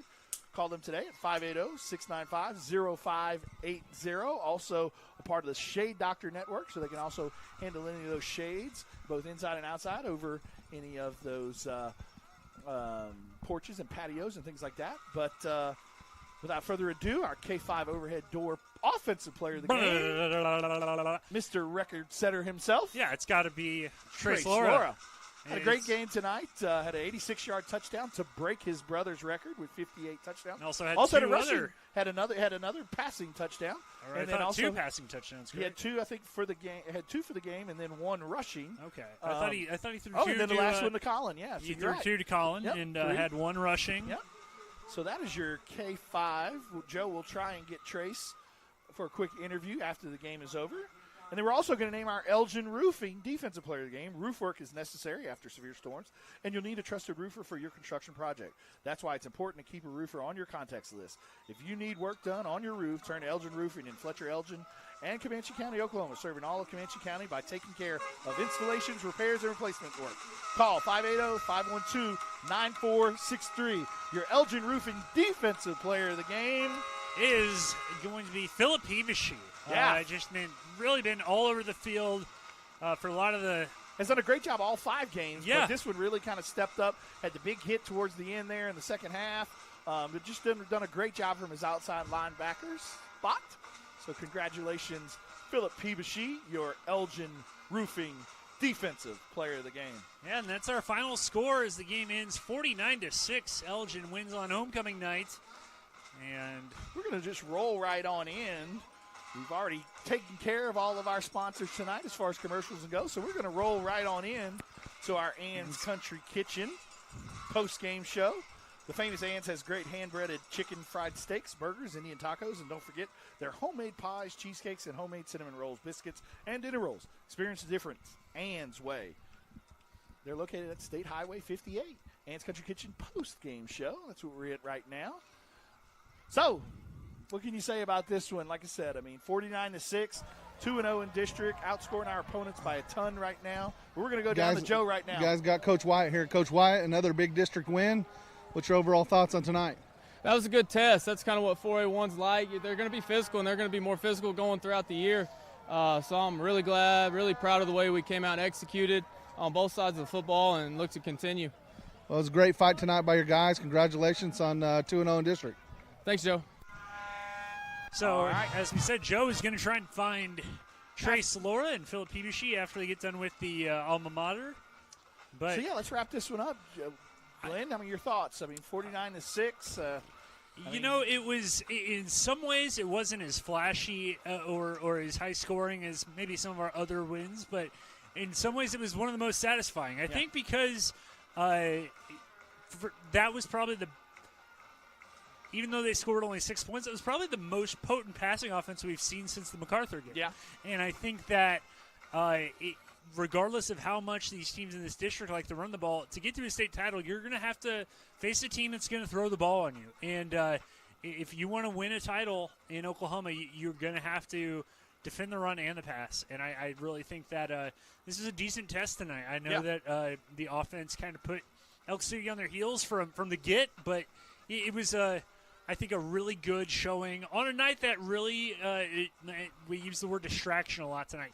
I think they were doing a good job tonight about keeping, as you said, what was the beginning thing? Keep the main thing. Yeah, keep the main thing, and the main thing was the football game. Yeah. Like I said, you got a lot of distractions during homecoming week. You had the parade. You had things leading up to the week. You had dress-up days every day. Oh, yeah. Then today you had the parade, and then you had the pep rally and all that kind of stuff. Not only that, but your starting quarterback is kind of the center of attention for setting a record that, right.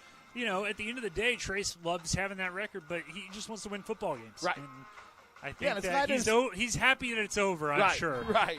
That was my next comment, yeah. So it looks like we're going to go down. Looks like Philip is walking over here. So we're going to go down to Joe and Philip. So, Philip, you're the defensive player of the game today. Great job out there. Thank you. Making some plays and tackles. What was the mentality like today?